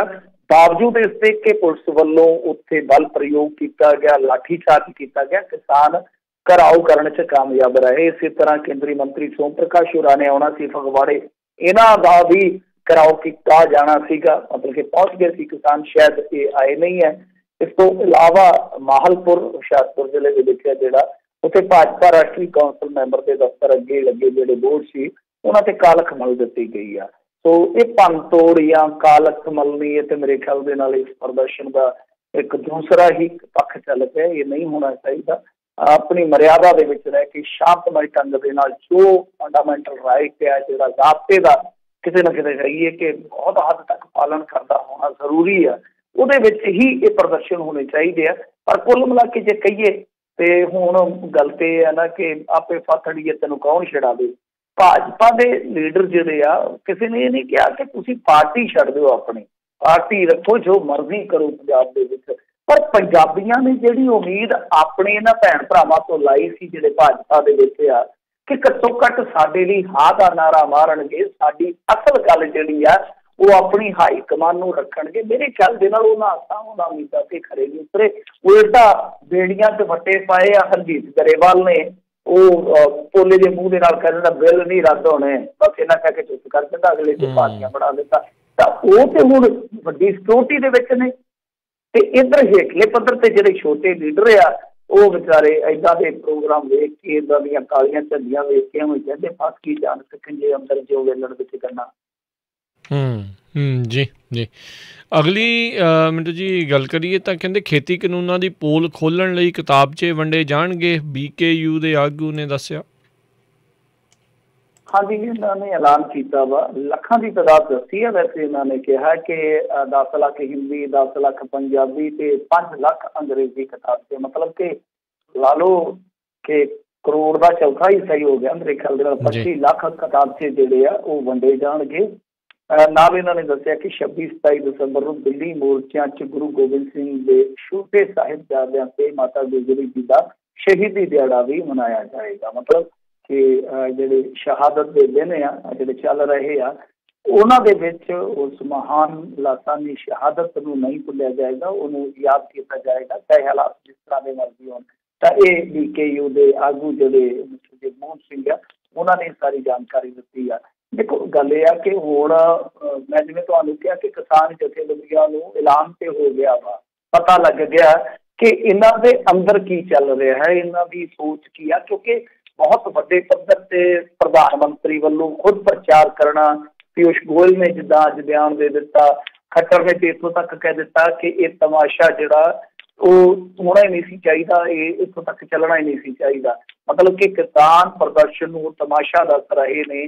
ਤਾਂ ਜਿਵੇਂ ਮੈਂ ਤੁਹਾਨੂੰ ਅੱਗੇ ਵੀ ਯਾਦ ਕਰਾਇਆ ਸੀਗਾ ਕਿ 2-3 ਦਿਨ ਇਸ ਤਰ੍ਹਾਂ ਦੀਆਂ ਸਟੇਟਮੈਂਟਾਂ ਨਹੀਂ ਆਈਆਂ, ਪਰ ਉਹ ਸਟੇਟਮੈਂਟਾਂ ਰੁਕੀਆਂ ਸੀਗੀਆਂ ਕਿ ਇੱਕ ਵਾਰੀ ਆ ਜਿਹੜਾ ਸੱਦ ਸਦਈਆ ਹੋਣਾ ਚਿੱਠੀ ਪੱਤਰੀ ਵਾਲਾ ਉਹ ਵੇਖ ਲਿਆ ਜਾਵੇ, ਉਸ ਤੋਂ ਬਾਅਦ ਫਿਰ ਇੱਕੋ ਦਮ ਹੱਲਾ ਬੋਲਿਆ ਜਾਵੇ। ਤਾਂ ਤੁਸੀਂ ਨੋਟ ਕਰ ਲਿਓ ਇਸ ਚੀਜ਼ ਨੂੰ ਕਿ ਇੱਕਦਮ ਹੱਲਾ ਬੋਲਿਆ ਗਿਆ। ਇਹਨਾਂ ਦੀ ਪਲੈਨਿੰਗ ਸੀ ਕਿ ਬਹੁਤ ਵੱਡੇ ਪੱਧਰ ਤੇ ਧੜੱਲੇ ਨਾਲ ਇਹਨਾਂ ਦੇ ਬਿੱਲਾਂ ਦੇ ਹੱਕ ਦੇ ਵਿੱਚ ਸਮਰਥਨ ਕੀਤਾ ਜਾਵੇ, ਲਹਿਰ ਉਸਾਰੀ ਜਾਵੇ, ਕੁਝ ਕਿਸਾਨ ਜਥੇਬੰਦੀਆਂ ਭੁਗਤਾਈਆਂ ਜਾਣ। 100 ਦੇ ਕਰੀਬ ਇਹਨਾਂ ਨੇ ਕਿਹਾ ਕਿ ਕਿਸਾਨ ਜਥੇਬੰਦੀਆਂ ਜਿਹੜੀਆਂ ਜੀ ਅਸੀਂ ਇਹੋ ਜਿਹੀਆਂ ਜਿਹੜੀਆਂ ਨੇ ਉਹ ਦੇਸ਼ ਭਰ ਦੇ ਵਿੱਚੋਂ ਦੇਖੀਆਂ ਜਿਹੜੀਆਂ ਸਾਨੂੰ ਮਿਲੀਆਂ ਤੇ ਜਿਨ੍ਹਾਂ ਨੇ ਬਿੱਲਾਂ ਦਾ ਸਮਰਥਨ ਕੀਤਾ ਵਾ। ਤਾਂ ਹੁਣ ਕਿਸਾਨ ਜਥੇਬੰਦੀਆਂ ਨੂੰ ਪਤਾ ਲੱਗ ਗਿਆ ਕਿ ਸਾਨੂੰ ਭਾਈ ਇਹਨਾਂ ਦੀ ਦਵਾਈ ਹੀ ਇਹਨਾਂ ਨੂੰ ਦੇਣੀ ਪੈਣੀ ਆ। ਮਤਲਬ ਕਿ ਇੱਕ ਪਾਸੇ ਇਹ ਬਿੱਲਾਂ ਦਾ ਪ੍ਰਚਾਰ ਕਰੂਗੇ ਤਾਂ ਅਸੀਂ ਉਹਨਾਂ ਬਿੱਲਾਂ ਦੀ ਵਿਰੋਧਤਾ ਉਹਨਾਂ ਲੋਕਾਂ ਦੇ ਵਿੱਚ ਹੀ ਕਰਾਂਗੇ। ਜਿੱਦਾਂ ਵੈਬੀਨਾਰ ਤੁਸੀਂ ਕੱਲ੍ਹ ਹੀ ਦੇਖਿਆ ਹੋਣਾ ਇਹਨਾਂ ਦਾ ਹੋਇਆ ਕਿਸਾਨਾਂ ਦਾ, ਉਹਦੇ ਵਿੱਚ ਹਜ਼ਾਰਾਂ ਲੋਕ ਜੁੜੇ ਆ। ਕੋਈ ਤੇਲੰਗਾਨਾ ਤੋਂ ਜੁੜਿਆ ਵਾ, ਕੋਈ ਮਦਰਾਸ ਤੋਂ ਜੁੜਿਆ ਵਾ, ਕੋਈ ਟੋਕੀਓ ਤੋਂ ਜੁੜਿਆ, ਕੋਈ ਕੈਲੀਫੋਰਨੀਆ ਤੋਂ ਜੁੜਿਆ। ਤਾਂ ਇਹ ਇੱਕ ਤਰ੍ਹਾਂ ਨਾਲ ਕਹਿ ਲਓ ਕਿ ਜਿਵੇਂ ਅੱਜ ਪ੍ਰਧਾਨ ਮੰਤਰੀ ਦੀ ਇੱਕ ਕੰਪੇਨ ਹੁੰਦੀ ਹੈ, ਵਰਚੁਅਲ ਕੰਪੇਨ, ਉਸੇ ਤਰ੍ਹਾਂ ਹੀ ਕਿਸਾਨਾਂ ਨੇ ਤੋੜ ਲੱਭ ਲਿਆ। ਤਾਂ ਜਿਵੇਂ ਹੀ ਇਹਨਾਂ ਨੇ ਜਿੱਦਾਂ ਬੁੱਕਲੈਟ ਵਗੈਰਾ ਛਾਪੇ ਆ ਜਾਂ ਆਉਣ ਵਾਲੇ ਦਿਨਾਂ ਦੇ ਵਿੱਚ ਇਹਨਾਂ ਨੇ ਧੜੱਲੇ ਨਾਲ ਪ੍ਰਚਾਰ ਕਰਨ ਦੀ ਪੂਰੀ ਜਿੱਦਾਂ ਬਣਾ ਰੱਖੀ ਆ, ਤਾਂ ਉਸੇ ਦਾ ਹੀ ਤੋੜ ਲੱਭਦੇ ਉਹਨਾਂ ਨੇ ਕਿਹਾ ਕਿ ਅਸੀਂ ਬਰੋਬਰ ਤੁਹਾਡੇ ਇਹ ਵੰਝ ਕੱਢਾਂਗੇ। ਜਿਵੇਂ ਲਾਭ ਜਾਂਦਾ ਹੈ ਨਾ ਕਿ ਕਰ ਲਈ ਜੋ ਵੀ ਕਰਨਾ, ਵੰਝ ਬਰੋਬਰ ਕੱਢਾਂਗੇ। ਉਹਨਾਂ ਨੇ ਵੀ ਮਤਲਬ ਕਿ ਕਹਿ ਦਿੱਤਾ ਕਿਸਾਨਾਂ ਨੇ ਵੀ ਕਿ ਅਸੀਂ ਤੁਹਾਡੀ ਦਵਾਈ ਤੁਹਾਨੂੰ ਹੀ ਪਿਲਾਵਾਂਗੇ, ਜੋ ਤੁਸੀਂ ਪ੍ਰਚਾਰ ਕਰੋਗੇ ਅਸੀਂ ਵੀ ਤੁਹਾਡਾ ਹੀ ਪ੍ਰਚਾਰ ਕਰਾਂਗੇ, ਪਰ ਅਸੀਂ ਦੂਸਰੇ ਤਰੀਕੇ ਦਾ ਕਰਾਂਗੇ, ਅਸੀਂ ਹੱਲਾ ਬੋਲ ਪੋਲ ਖੋਲ ਵਾਲਾ ਕੰਮ ਕਰਾਂਗੇ। ਸੋ ਦਿਲਚਸਪ ਲੜਾਈ ਹੋ ਰਹੀ ਹੈ ਕੂਟਨੀਤਿਕ ਤੌਰ ਤੇ ਵੀ, ਵੱਖ-ਵੱਖ ਪੈਂਤੜੇਬਾਜ਼ੀਆਂ ਜਿਹੜੀਆਂ ਉਹ ਸਾਨੂੰ ਦੇਖਣ ਨੂੰ ਮਿਲ ਰਹੀਆਂ ਨੇ। ਜੀ ਅਗਲੀ ਗੱਲ ਕਰੀਏ, ਪੰਜਾਬ ਦੇ ਮੁੱਖ ਮੰਤਰੀ ਨੇ ਕਿਸਾਨਾਂ ਨੂੰ ਕੀਤੀ ਅਪੀਲ ਆਮ ਜਨਤਾ ਤੇ ਟੈਲੀਕਾਮ ਸੇਵਾਵਾਂ ਨੂੰ ਪ੍ਰਭਾਵਿਤ ਨਾ ਕਰਨ। ਹਾਂਜੀ ਦੇਖੋ ਇੱਥੇ ਨਾ ਬਹੁਤ ਵੱਡੇ ਪੱਧਰ ਤੇ ਟਾਵਰਾਂ ਦੇ ਕਨੈਕਸ਼ਨ ਵਗੈਰਾ ਕੱਟ ਦਿੱਤੇ ਗਏ ਸੀ, ਜਿਹੜੇ ਬਿਜਲੀ ਦੇ ਕਨੈਕਸ਼ਨ ਹੁੰਦੇ ਆ। ਤਾਂ ਟਾਵਰ ਜਿਹੜੇ ਜੀਓ ਦੇ ਟਾਵਰ ਆ, ਹੁਣ ਇੱਕ ਰਿਪੋਰਟ ਤੇ ਅੱਜ ਇਹ ਕਹਿ ਰਹੀ ਸੀਗੀ ਮੀਡੀਆ ਵੀ, ਕਹਿੰਦੇ ਸੀਗੇ ਕਿ ਸ਼ਾਇਦ 600 ਟਾਵਰ ਆ ਹੁਣ ਤੱਕ ਜਿਹੜੇ ਨੁਕਸਾਨੇ ਗਏ, ਕੋਈ 200 ਕਹਿੰਦਾ ਵਾ। ਪਤਾ ਨਹੀਂ ਕੀ ਸੱਚ ਆ ਕੀ ਝੂਠ ਆ ਕਿ ਕਿੰਨੇ ਟਾਵਰ ਨੁਕਸਾਨੇ ਗਏ, ਪਰ ਇਹ ਗੱਲ ਪੱਕੀ ਆ ਕਿ ਜੀਓ ਦੇ ਨੈਟਵਰਕ ਤੇ ਕਾਫੀ ਜ਼ਿਆਦਾ ਅਸਰ ਪਿਆ ਵਾ। ਤਾਂ ਹੁਣ ਗੱਲ ਇਹ ਆ ਕਿ ਇੱਕ ਤਾਂ ਮਾਮਲਾ ਦਰਜ ਹੋ ਗਿਆ ਲੁਧਿਆਣੇ ਦੇ ਵਿੱਚ ਜਿਨ੍ਹਾਂ ਨੇ ਭੰਨ ਤੋੜ ਕੀਤੀ ਟਾਵਰ ਦੀ। ਦੂਸਰਾ ਇਹ ਹੈ ਕਿ ਕੈਪਟਨ ਅਮਰਿੰਦਰ ਸਿੰਘ ਖੁਦ ਅੱਗੇ ਆਏ ਆ ਕਿ ਕਰੋਨਾ ਕਾਲ ਦੇ ਵਿੱਚ ਤੁਸੀਂ ਇਸ ਤਰ੍ਹਾਂ ਨਾ ਕਰੋ। ਸਾਨੂੰ ਇਹਨਾਂ ਦਾ ਬਹੁਤ ਫਾਇਦਾ ਹੋਇਆ, ਮਤਲਬ ਕਿ ਟੈਲੀਕਾਮ ਕੰਪਨੀਆਂ ਦਾ। ਕਰੋਨਾ ਦੇ ਜਦੋਂ ਪੀਕ ਵਾਲੇ ਦਿਨ ਸੀਗੇ ਤਾਂ ਉਸ ਸਮੇਂ ਦੇ ਵਿੱਚ ਬਹੁਤ ਲਾਹਾ ਜਿਹੜਾ ਲੋਕਾਂ ਨੇ ਟੈਲੀਫੋਨਾਂ ਦਾ ਲਿਆ ਵਾ। ਇਹ ਤੇ ਕੋਈ ਮੇਰੇ ਖਿਆਲ ਦੇ ਨਾਲ ਅਤਖਾਤਲੀ ਨਹੀਂ ਹੈਗੀ, ਇਹਦੇ ਵਿੱਚ ਬਿਲਕੁਲ ਸੱਚਾਈ ਹੈ, 100% ਇਹ ਗੱਲ ਸੱਚ ਆ ਕਿ ਲੋਕਾਂ ਨੇ ਟਾਈਮ ਪਾਸ ਫੋਨਾਂ ਤੇ ਕੀਤਾ। ਇੰਟਰਨੈਟ ਨਾ ਹੁੰਦਾ ਤੇ ਬਹੁਤ ਹੱਦ ਤੱਕ ਕਹਿ ਲਓ ਕਿ ਲੋਕਾਂ ਦਾ ਰਹਿਣਾ ਦੁਸ਼ਵਾਰ ਹੋ ਜਾਂਦਾ ਘਰਾਂ ਦੇ ਵਿੱਚ। ਪਰ ਨਾਲ ਇਹਨਾਂ ਨੇ ਇਹ ਵੀ ਗੱਲ ਕਹੀ ਆ ਕਿ ਆਮ ਲੋਕਾਂ ਨੂੰ ਪਰੇਸ਼ਾਨੀ ਨਾ ਕਰਨ, ਬਲਕਿ ਉਸੇ ਤਰ੍ਹਾਂ ਦੇ ਸੰਜਮ ਨੂੰ ਜਾਰੀ ਰੱਖਣ ਜੋ ਸਿੰਘੂ ਬਾਰਡਰ ਤੇ ਦਿਖਾਇਆ ਜਾ ਰਿਹਾ। ਮਤਲਬ ਕਿ ਉਹਨਾਂ ਨੇ ਇੱਕ ਐਗਜ਼ਾਮਪਲ ਦੇ ਕੇ ਸਮਝਾਇਆ ਕਿ ਜਿਸ ਤਰੀਕੇ ਨਾਲ ਉੱਥੇ ਪ੍ਰਦਰਸ਼ਨ ਕੀਤਾ ਜਾ ਰਿਹਾ ਉਸ ਤਰ੍ਹਾਂ ਦਾ ਪ੍ਰਦਰਸ਼ਨ ਕਰੋ। ਮੇਰੇ ਖਿਆਲ ਦੇ ਨਾਲ ਕੱਲ੍ਹ ਕੁਝ ਪੁਲਿਸ ਅਫਸਰਾਂ ਨੇ ਵੀ ਤਾੜਨਾ ਕੀਤੀ ਆ ਕਿ ਭਾਈ ਤੁਹਾਡੀ ਇੱਕ ਲਾਈਨ ਹੈ, ਉਸ ਲਾਈਨ ਨੂੰ ਕ੍ਰਾਸ ਨਾ ਕਰੋ। ਮਤਲਬ ਕਿ ਭੰਨ ਤੋੜ ਜਿਹੜੀ ਆ ਉਹ ਗੈਰ ਵਾਜਬ ਆ, ਕੱਲ੍ਹ ਨੂੰ ਸਾਨੂੰ ਪਰਚੇ ਕਰਨੇ ਪੈਣਗੇ, ਫਿਰ ਤੁਸੀਂ ਕਿਹੋ ਨਾ। ਮੈਂ ਵੀ ਇਸ ਮੁੱਦੇ ਦੇ ਮੁਤਲਕ ਗੱਲ ਕੀਤੀ ਸੀ ਅੱਜ ਡਾਕਟਰ ਦਰਸ਼ਨਪਾਲ ਹੋਰਾਂ ਦੇ ਨਾਲ, ਕਿਉਂਕਿ ਸਾਡੇ ਪਿੰਡਾਂ ਦੇ ਵਿੱਚ ਵੀ ਕੁਛ ਇਸ ਤਰ੍ਹਾਂ ਦਾ ਮਾਹੌਲ ਬਣ ਗਿਆ। ਜਥੇਦਾਰ ਜੀ ਜਰ ਸਿੰਘ ਕੋਲਿਆਂ ਵਾਲੇ ਬੜੇ ਪ੍ਰਸਿੱਧ ਵਿਅਕਤੀ ਨੇ, ਜਾਣਦੇ ਹੋਣਗੇ ਤੁਸੀਂ, ਉਹਨਾਂ ਬਾਰੇ ਖਬਰ ਲੱਗੀ ਪਰਸੋਂ ਚੌਥ ਕਿ ਕੱਲਿਆਂ ਦੇ ਹੀ ਉਹਨਾਂ ਦੇ ਆਪ ਜੀ ਦੇ 10 ਜਿਹੜੇ ਮੋਬਾਈਲ ਟਾਵਰ ਆ ਉਹਨਾਂ ਦੀ ਜਗ੍ਹਾ ਤੇ ਚੱਲਦੇ ਪਏ ਆ। ਤੇ ਨਾਲ ਇਹ ਵੀ ਲਿਖਿਆ ਸੀਗਾ ਕਿ ਉਸ ਟਾਈਮ ਹੋਇਆ ਇਸ ਤਰ੍ਹਾਂ ਕਿ ਕੰਪਨੀ ਤੋਂ ਪਹਿਲਾਂ ਹੀ ਲਿਸਟ ਹਾਸਲ ਕਰ ਲਈ ਗਈ ਤੇ ਜਿੱਥੇ ਜਿੱਥੇ ਉਹਨਾਂ ਨੇ ਟਾਵਰ ਲਾਉਣਾ ਸੀ ਉੱਥੇ ਉੱਥੇ ਹੀ 2-2 4-4 ਮਰਲੇ ਵੱਡੇ ਆਗੂਆਂ ਨੇ ਜ਼ਮੀਨਾਂ ਖਰੀਦ ਲਈਆਂ ਤੇ ਉਸ ਤੋਂ ਬਾਅਦ ਟਾਵਰ ਲੱਗੇ। ਤਾਂ ਮੈਂ ਉਹ ਚੀਜ਼ ਕਮਾਲ ਦੀ ਦੇਖ ਰਿਹਾ ਸੀਗਾ ਕਿ ਬੰਦੇ ਉਹਨਾਂ ਦੇ ਬੰਦੇ ਟਾਵਰ ਬੰਦ ਕਰਾ ਕੇ ਉਹੀ ਟਾਵਰ ਤੇ ਫੋਟੋਆਂ ਸੋਸ਼ਲ ਮੀਡੀਆ ਤੇ ਪਾ ਰਹੇ ਸੀ ਫੇਸਬੁੱਕ ਤੇ ਕਿ ਲਓ ਜੀ ਚੱਕਦਾ ਫਟਾ ਚੱਕਦਾ ਘੜੇ ਤੇ ਕੋਈ ਨਾ ਫੁੱਟੀ। ਦੇਖੋ ਆਹ ਤੇ ਹਾਲ ਆ, ਆਹ ਤਾਂ ਹਾਲ ਆ। ਤੇ ਜੇ ਤੁਸੀਂ ਦੇਖੋਗੇ ਤਾਂ ਫਿਰ ਤਾਂ ਬਹੁਤ ਕੁਛ ਗੱਲਾਂ ਅੱਗੇ ਤੱਕ ਚਲੇ ਜਾਂਦੀ ਹੈ ਕਿ ਜੀਓ ਦੀ ਜੇ ਹੁਣ ਆਪਾਂ ਦੇਖੀਏ ਤਾਂ ਰਿਲਾਇੰਸ ਕੰਪਨੀ ਆ ਤਾਂ ਫੇਸਬੁੱਕ ਵਾਲਿਆਂ ਨੇ ਖੁਦ ਰਿਲਾਇੰਸ ਦੇ ਵਿੱਚ ਕਿੱਡੀ ਵੱਡੀ ਇਨਵੈਸਟਮੈਂਟ ਕੀਤੀ ਹੈ। ਹਿਸਾਬ ਲਾ ਲਓ ਤੁਸੀਂ ਆਪ ਹੀ ਅੰਦਾਜ਼ਾ ਲਾ ਲਓ, ਬਹੁਤ ਵੱਡੇ ਪੱਧਰ ਤੇ ਇਨਵੈਸਟਮੈਂਟ ਹੈ। ਤੇ ਇਹ ਕੜੀਆਂ ਤੇ ਗਾਂ ਜੁੜਦੀਆਂ ਨੇ। ਹਾਂ ਮੈਂ ਇਸ ਗੱਲ ਦੇ ਨਾਲ ਸਹਿਮਤ ਹਾਂ ਕਿ ਟੈਲੀਕਾਮ ਸੈਕਟਰ ਨੂੰ ਜੇ ਤੁਸੀਂ ਸੱਟ ਪਹੁੰਚਾਓਗੇ ਤਾਂ ਸਾਨੂੰ ਕਿਤੇ ਨਾ ਕਿਤੇ ਆਪ ਸੱਟ ਲੱਗਣੀ ਸੁਭਾਵਿਕ ਆ। ਉਹਦਾ ਇੱਕ ਰੀਜ਼ਨ ਆ, ਇੱਕ ਕਾਰਨ ਆ, ਉਹ ਮੈਂ ਤੁਹਾਨੂੰ ਦੱਸਦਾ। ਬਹੁਤ ਸਾਰੇ ਪਿੰਡਾਂ ਦੇ ਵਿੱਚ ਕੰਪਨੀਆਂ ਇੱਕ ਟਾਵਰ ਤੋਂ ਸਰਵਿਸ ਦੇ ਰਹੀਆਂ, ਮਤਲਬ ਕਿ ਉਹਨਾਂ ਦਾ ਆਪਸ ਦੇ ਵਿੱਚ ਲਾ ਲਓ ਕਿ ਟਾਈ ਅਪ ਹੁੰਦਾ। ਇੱਕ ਉਹ ਜਿਹੜਾ ਹੁੰਦਾ ਵੱਡਾ ਟਾਵਰ ਜਿਹਾ ਉਹਦੇ ਤੇ ਛਕੜੇ ਜਿਹੇ ਆਪਦੇ ਕੱਸ ਦਿੰਦੇ ਆ ਤੇ ਚਲੋ ਉਹਦੇ ਤੋਂ ਚੱਲੀ ਜਾਂਦਾ ਕੰਮ। ਕਈ ਪਿੰਡ ਇਸ ਤਰ੍ਹਾਂ ਦੇ ਆ ਜਿੱਥੇ ਜੀਓ ਦੀ ਕਨੈਕਟੀਵਿਟੀ ਨਾ ਹੋਵੇ, ਦੂਜੀਆਂ ਹੈਗੀਆਂ ਉਹ ਦੂਜੀਆਂ ਵੀ ਕਈ ਵਾਰ ਭੁਲੇਖੇ ਨਾਲ ਬੰਦ ਹੋ ਰਹੀਆਂ। ਪਤਾ ਨਹੀਂ ਜਾਣ ਕੇ ਕੀਤਾ ਜਾ ਰਿਹਾ, ਕੀ ਕੁਛ ਕੀਤਾ ਜਾ ਰਿਹਾ, ਮਤਲਬ ਕਿ ਕਨੈਕਟੀਵਿਟੀ ਕਿਤੇ ਨਾ ਕਿਤੇ ਪ੍ਰਭਾਵਿਤ ਹੋ ਰਹੀ ਹੈ ਕੁਛ ਖਾਸ ਇਲਾਕਿਆਂ ਦੇ ਵਿੱਚ। ਤਾਂ ਇਸ ਚੀਜ਼ ਦਾ ਧਿਆਨ ਰੱਖਣਾ ਪੈਣਾ। ਡਾਕਟਰ ਦਰਸ਼ਨਪਾਲ ਹੋਰੀ ਕਹਿੰਦੇ ਸੀਗੇ ਕਿ ਅਸੀਂ ਕੱਲ੍ਹ ਵੀ ਅਪੀਲ ਕੀਤੀ ਸੀ, ਅਸੀਂ ਅੱਜ ਵੀ ਅਪੀਲ ਕਰਾਂਗੇ ਕਿ ਇਹ ਸਭ ਕੁਛ ਸਾਡੇ ਪ੍ਰੋਗਰਾਮ ਦਾ ਹਿੱਸਾ ਨਹੀਂ ਹੈ ਤੇ ਇਹਦੇ ਨਾਲ ਸਾਡੇ ਲੋਕਾਂ ਨੂੰ ਪਰੇਸ਼ਾਨੀ ਆਵੇ, ਉਹ ਚੀਜ਼ ਜਿਹੜੀ ਉਹ ਠੀਕ ਨਹੀਂ ਹੈ। ਤਾਂ ਹੁਣ ਦੇਖਦੇ ਹਾਂ ਇਹਦਾ ਕੀ ਬਣਦਾ। ਲੋਕ ਨਹੀਂ ਮੰਨਦੇ, ਤੁਸੀਂ ਗੱਲ ਕਹਿ ਕੇ ਵੇਖ ਲਓ, ਸਮਝਾ ਕੇ ਵੇਖ ਲਓ ਤੇ ਉਹ ਅੱਗੋਂ ਕਹਿੰਦੇ ਆ ਸਾਡੀ ਬੁਰਕੀ ਜਾਨ ਨੂੰ ਫਿਰਦੀ ਆ, ਤੁਸੀਂ ਜੀਓ ਬਿਨਾਂ ਨਹੀਂ ਸਾਰ ਸਕਦੇ। ਪਰ ਜੀਓ ਬਿਨਾਂ ਸਾਰਿਆ ਜਾ ਸਕਦਾ। ਤੁਹਾਡੇ ਕੋਲ ਪੋਰਟ ਕਰਾਉਣ ਦਾ ਬਹੁਤ ਵੱਡਾ ਆਪਸ਼ਨ ਹੈ ਔਰ ਉਹ ਨਾਲੇ ਔਨ ਰਿਕਾਰਡ ਹੋਏਗਾ, ਔਨ ਰਿਕਾਰਡ ਆਏਗਾ ਕਿ ਕਿਹਦੇ ਕਿੰਨੇ ਕਸਟਮਰ ਘੱਟ ਗਏ ਆ, ਕਿਹਦੇ ਕਿੰਨੇ ਵੱਧ ਗਏ। ਸੋ ਇਹ ਆਪਣੇ ਆਪ ਦੇ ਵਿੱਚ ਜਦੋਂ ਤੁਹਾਡੇ ਕੋਲ ਆਪਸ਼ਨ ਹੈ ਤਾਂ ਮੇਰੇ ਖਿਆਲ ਦੇ ਨਾਲ ਭੰਨ ਤੋੜ ਵਾਲਾ ਮਸਲਾ ਜਿਹੜਾ ਉਹ ਤਾਂ ਕਿਸੇ ਵੀ ਕੀਮਤ ਤੇ ਨਾ ਕਰੋ। ਕੱਲ੍ਹ ਨੂੰ ਹੋ ਸਕਦਾ ਸਰਕਾਰ ਕੋਈ ਇੱਧਰ ਉੱਧਰ ਹੋ ਜਾਵੇ ਤੇ ਮੁੜ ਕੇ ਇਹੀ ਚੀਜ਼ਾਂ ਜਿਹੜੀਆਂ ਨੇ ਜਾਂਦੀਆਂ ਹੁੰਦੀਆਂ। ਸੋ ਅਸੀਂ ਨਹੀਂ ਚਾਹੁੰਦੇ ਕਿ ਇੱਕ ਤੇ ਕਿਸਾਨ ਅੰਦੋਲਨ ਬਦਨਾਮ ਹੋਵੇ, ਇੱਕ ਕੋਈ ਖੁਦ ਸਾਡੇ ਇਹ ਜਿਹੜੇ ਲੋਕ ਆ ਇਹਨਾਂ ਦਾ ਮੁੜ ਕੇ ਨੁਕਸਾਨ ਹੋਵੇ। ਕਿਉਂਕਿ ਲਾਹੌਰ ਦਾ ਰਾਹ ਸਾਰੇ ਹੀ ਦੱਸ ਦਿੰਦੇ ਆ, ਜਦੋਂ ਤਰੀਕ ਭੁਗਤਣੀ ਪੈਂਦੀ ਕਿਰਾਇਆ ਕੋਈ ਨਹੀਂ ਦਿੰਦਾ। ਜੀ ਜੀ। ਅਤੇ ਇੱਥੇ ਆਪਾਂ ਮਿੰਟੂ ਜੀ ਇੱਕ ਬ੍ਰੇਕ ਲਵਾਂਗੇ ਖਬਰ ਕਰਕੇ ਅਤੇ ਫਿਰ ਉਸ ਤੋਂ ਬਾਅਦ ਸਰੋਤੇ ਹੋ ਤੁਸੀਂ ਵੀ ਜੇ ਆਪਣੇ ਕੋਈ ਸਵਾਲ ਪੁੱਛਣਾ ਚਾਹੁੰਦੇ ਹੋ ਕਾਲ ਕਰ ਸਕਦੇ ਹੋ। ਨੰਬਰ 408 272 5200 4082725200। ਅਤੇ ਅਗਲੀ ਜੇ ਗੱਲ ਕਰਦੇ ਜਾਈਏ ਕੇਜਰੀਵਾਲ ਖਿਲਾਫ ਕਹਿੰਦੇ ਵਿਸ਼ੇਸ਼ ਅਧਿਕਾਰ ਮਤਾ ਲਿਆਂਦਾ ਗਿਆ। ਦੇਖੋ ਇਹ ਜਿਹੜਾ ਮਤਾ ਲਿਆਂਦਾ ਗਿਆ ਇਹ ਭਾਰਤੀ ਜਨਤਾ ਪਾਰਟੀ ਦੇ ਹੀ ਮੈਂਬਰ ਪਾਰਲੀਮੈਂਟ ਜਿਹੜੇ ਉਹਨਾਂ ਵੱਲੋਂ ਲਿਆਂਦਾ ਗਿਆ। ਤਾਂ ਇਹ ਮੈਂਬਰ ਪਾਰਲੀਮੈਂਟ ਜਿਹੜੇ ਆ ਉਹ ਮੇਰੇ ਖਿਆਲ ਦੇ ਨਾਲ ਰਾਜ ਸਭਾ ਦੇ ਆ, ਸੋਨਲ ਮਾਨ ਸਿੰਘ ਇਹਨਾਂ ਦਾ ਨਾਮ ਆ। ਤਾਂ ਇਹਨਾਂ ਨੇ ਜਿਹੜਾ ਲਿਆਂਦਾ ਮਤਾ ਉਹ ਇਸ ਕਰਕੇ ਲਿਆਂਦਾ ਹੈ ਕਿ ਜਿਹੜਾ ਇਹਨਾਂ ਨੇ ਬੀਤੇ ਦਿਨੀ ਵਿਸ਼ੇਸ਼ ਇਜਲਾਸ ਸੱਦਿਆ ਸੀ ਆਮ ਆਦਮੀ ਪਾਰਟੀ ਵਾਲਿਆਂ ਨੇ ਦਿੱਲੀ ਦੇ ਵਿੱਚ, ਤਾਂ ਉਹਦੇ 'ਚ ਇਹ ਕਹਿ ਰਹੇ ਨੇ ਕਿ ਕੇਜਰੀਵਾਲ ਸਾਹਿਬ ਨੇ ਕਿਹਾ ਕਿ ਤਿੰਨੇ ਬਿੱਲ ਜਿਹੜੇ ਆ ਉਹ ਰਾਜ ਸਭਾ ਦੇ ਵਿੱਚ ਵੋਟਿੰਗ ਤੋਂ ਬਿਨਾਂ ਪਾਸ ਕਰਵਾਏ ਗਏ। ਤਾਂ ਇਹ ਵਿਸ਼ੇਸ਼ ਅਧਿਕਾਰ ਹਨ ਨੇ। ਤੁਹਾਨੂੰ ਪਤਾ ਹੀ ਆ ਕਿ ਸਦਨ ਦੇ ਵਿਸ਼ੇਸ਼ ਅਧਿਕਾਰ ਹੁੰਦੇ ਆ, ਇੱਕ ਸਦਨ ਮੈਂਬਰ ਦੇ ਮੈਂਬਰ ਪਾਰਲੀਮੈਂਟ ਦੇ ਵਿਸ਼ੇਸ਼ ਅਧਿਕਾਰ ਹੁੰਦੇ ਆ। ਜੇ ਉਹਨਾਂ 'ਤੇ ਕੋਈ ਛੋਟ ਆਉਂਦੀ ਆ, ਆਂਚ ਆਉਂਦੀ ਆ ਤੇ ਫਿਰ ਕਿਤੇ ਨਾ ਕਿਤੇ ਇਹ ਮਾਮਲਾ ਜਿਹੜਾ ਬਣ ਜਾਂਦਾ। ਪਰ ਵੋਟਿੰਗ ਤੋਂ ਬਿਨਾਂ ਪਾਸ ਕਰਵਾ ਗਏ ਦਾ ਮਤਲਬ ਮੈਨੂੰ ਸਮਝ ਨਹੀਂ ਆਇਆ ਕਿ ਕਿਸ ਤਰ੍ਹਾਂ ਵਿਸ਼ੇਸ਼ ਅਧਿਕਾਰ ਆਨਣ ਬਣਦੇ ਆ।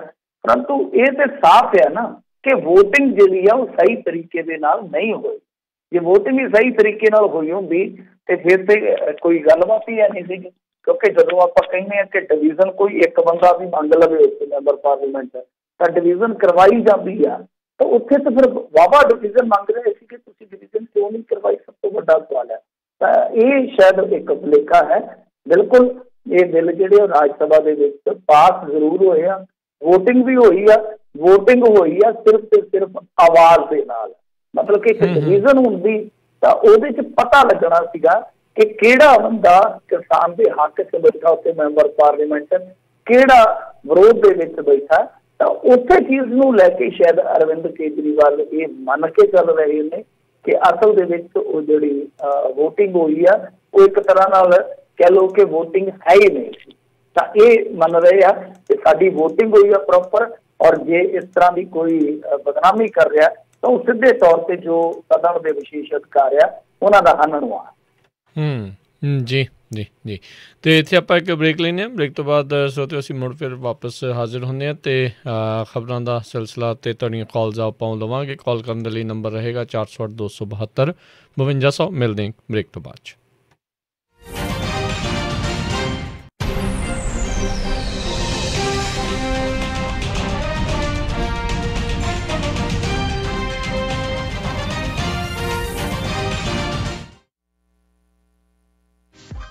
ਤੁਸੀਂ ਸੁਣ ਰਹੇ ਹੋ Punjabi radio USA KCVR 1570 AM Stockton Modesto KOBO Yuba City 1450 AM KIID Sacramento 1470 AM KWRU Fresno 1300 AM KLHC Bakersfield 1350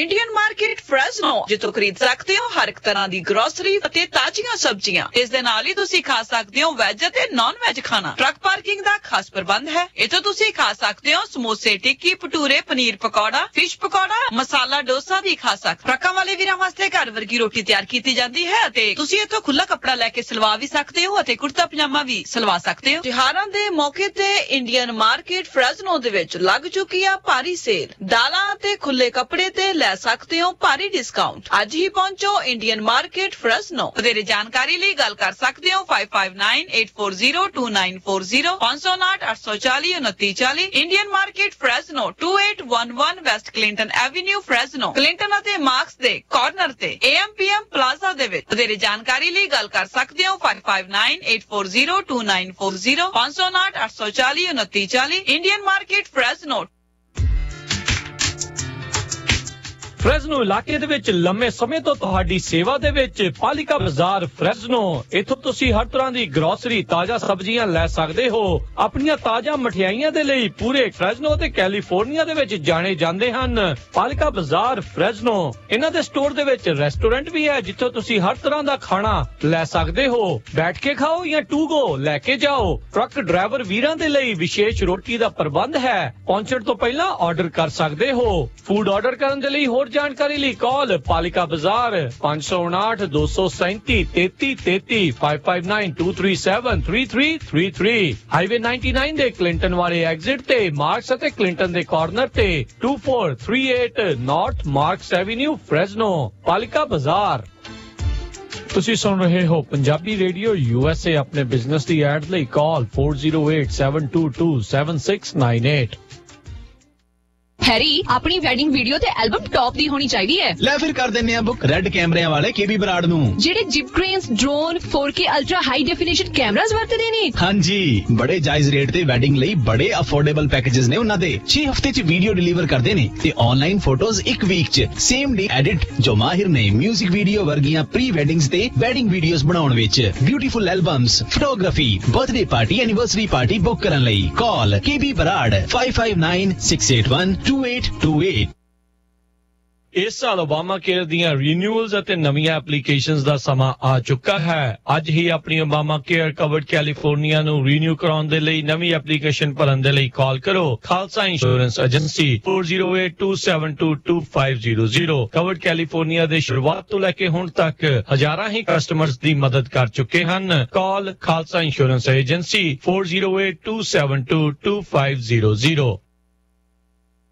ਜੇਕਰ ਤੁਹਾਡੀ 30 ਸਾਲ ਦੀ ਮਾਰਗੇਜ ਦਾ ਇੰਟਰਸਟ ਰੇਟ 3.75% ਤੋਂ ਵੱਧ ਹੈ ਜਾਂ ਤੁਸੀਂ ਪ੍ਰਾਈਵੇਟ ਮਾਰਗੇਜ ਇੰਸ਼ੋਰੈਂਸ ਪੇ ਕਰ ਰਹੇ ਹੋ ਜਾਂ ਫਿਰ ਡੈਬਿਟ ਕੰਸੋਲੀਡੇਟ ਕਰਕੇ ਕਿਸ਼ਤ ਛੋਟੀ ਕਰਨੀ ਹੈ ਜਾਂ ਕੈਸ਼ ਆਊਟ ਕਰਨਾ ਚਾਹੁੰਦੇ ਹੋ ਤਾਂ ਅੱਜ ਹੀ all time realty and mortgage ਦੇ ਓਨਰ ਅਤੇ ਬ੍ਰੋਕਰ ਸਰਦਾਰ ਅਮਨਜੋਤ ਸਿੰਘ ਹੁੰਦਲ ਨੂੰ ਕਾਲ ਕਰੋ ਅਤੇ ਆਪਣਾ ਲੋਨ ਰੀਫਾਈਨਾਂਸ ਕਰਾ ਲਵੋ। ਇੰਟਰਸਟ ਰੇਟ ਹੁਣ ਬਹੁਤ ਹੀ ਘੱਟ ਹੋਏ ਹਨ। ਇਸ ਦਾ ਫਾਇਦਾ ਲਵੋ। ਵੇਖਿਓ ਕਿਤੇ ਮੌਕਾ ਖੁੰਝ ਨਾ ਜਾਵੇ। ਜੇਕਰ ਤੁਸੀਂ ਬਿਲਡਰ ਕੋਲੋਂ ਨਵਾਂ ਘਰ ਖਰੀਦਣਾ ਹੈ ਅਤੇ 50% ਬ੍ਰੋਕਰ ਕਮਿਸ਼ਨ ਵਾਪਸ ਲੈਣਾ ਚਾਹੁੰਦੇ ਹੋ ਤਾਂ ਪਹਿਲੀ ਵਾਰ ਘਰ ਵੇਖਣ ਜਾਣ ਸਮੇਂ ਸਰਦਾਰ ਅਮਨਜੋਤ ਸਿੰਘ ਹੁੰਦਲ ਨੂੰ ਆਪਣੇ ਨਾਲ ਲੈ ਕੇ ਜਾਵੋ। ਬਿਲਡਰ ਰਜਿਸਟ੍ਰੇਸ਼ਨ ਫਾਰਮ ਵਿੱਚ ਉਹਨਾਂ ਦਾ ਨਾਮ ਆਪਣੇ ਏਜੰਟ ਦੇ ਤੌਰ ਤੇ ਭਰਨਾ ਨਾ ਭੁੱਲਣਾ। ਸਰਦਾਰ ਹੁੰਦਲ ਬਿਲਡਰ ਵੱਲੋਂ ਉਹਨਾਂ ਨੂੰ ਮਿਲੇ ਕਮਿਸ਼ਨ ਵਿੱਚੋਂ 50% ਤੁਹਾਨੂੰ ਦੇ ਦੇਣਗੇ। ਨਵਾਂ ਘਰ ਬੁੱਕ ਕਰਨ, ਹੋਮ ਲੋਨ ਜਾਂ ਫਿਰ ਰੀਫਾਈਨਾਂਸ ਕਰਵਾਉਣ ਲਈ ਕਾਲ ਕਰ ਸਕਦੇ ਹੋ 5593559464 ਜਾਂ ਫਿਰ 2099186464। DRE number 01839828, NMLS ID 162808. All loans approval are subject to lender underwriting.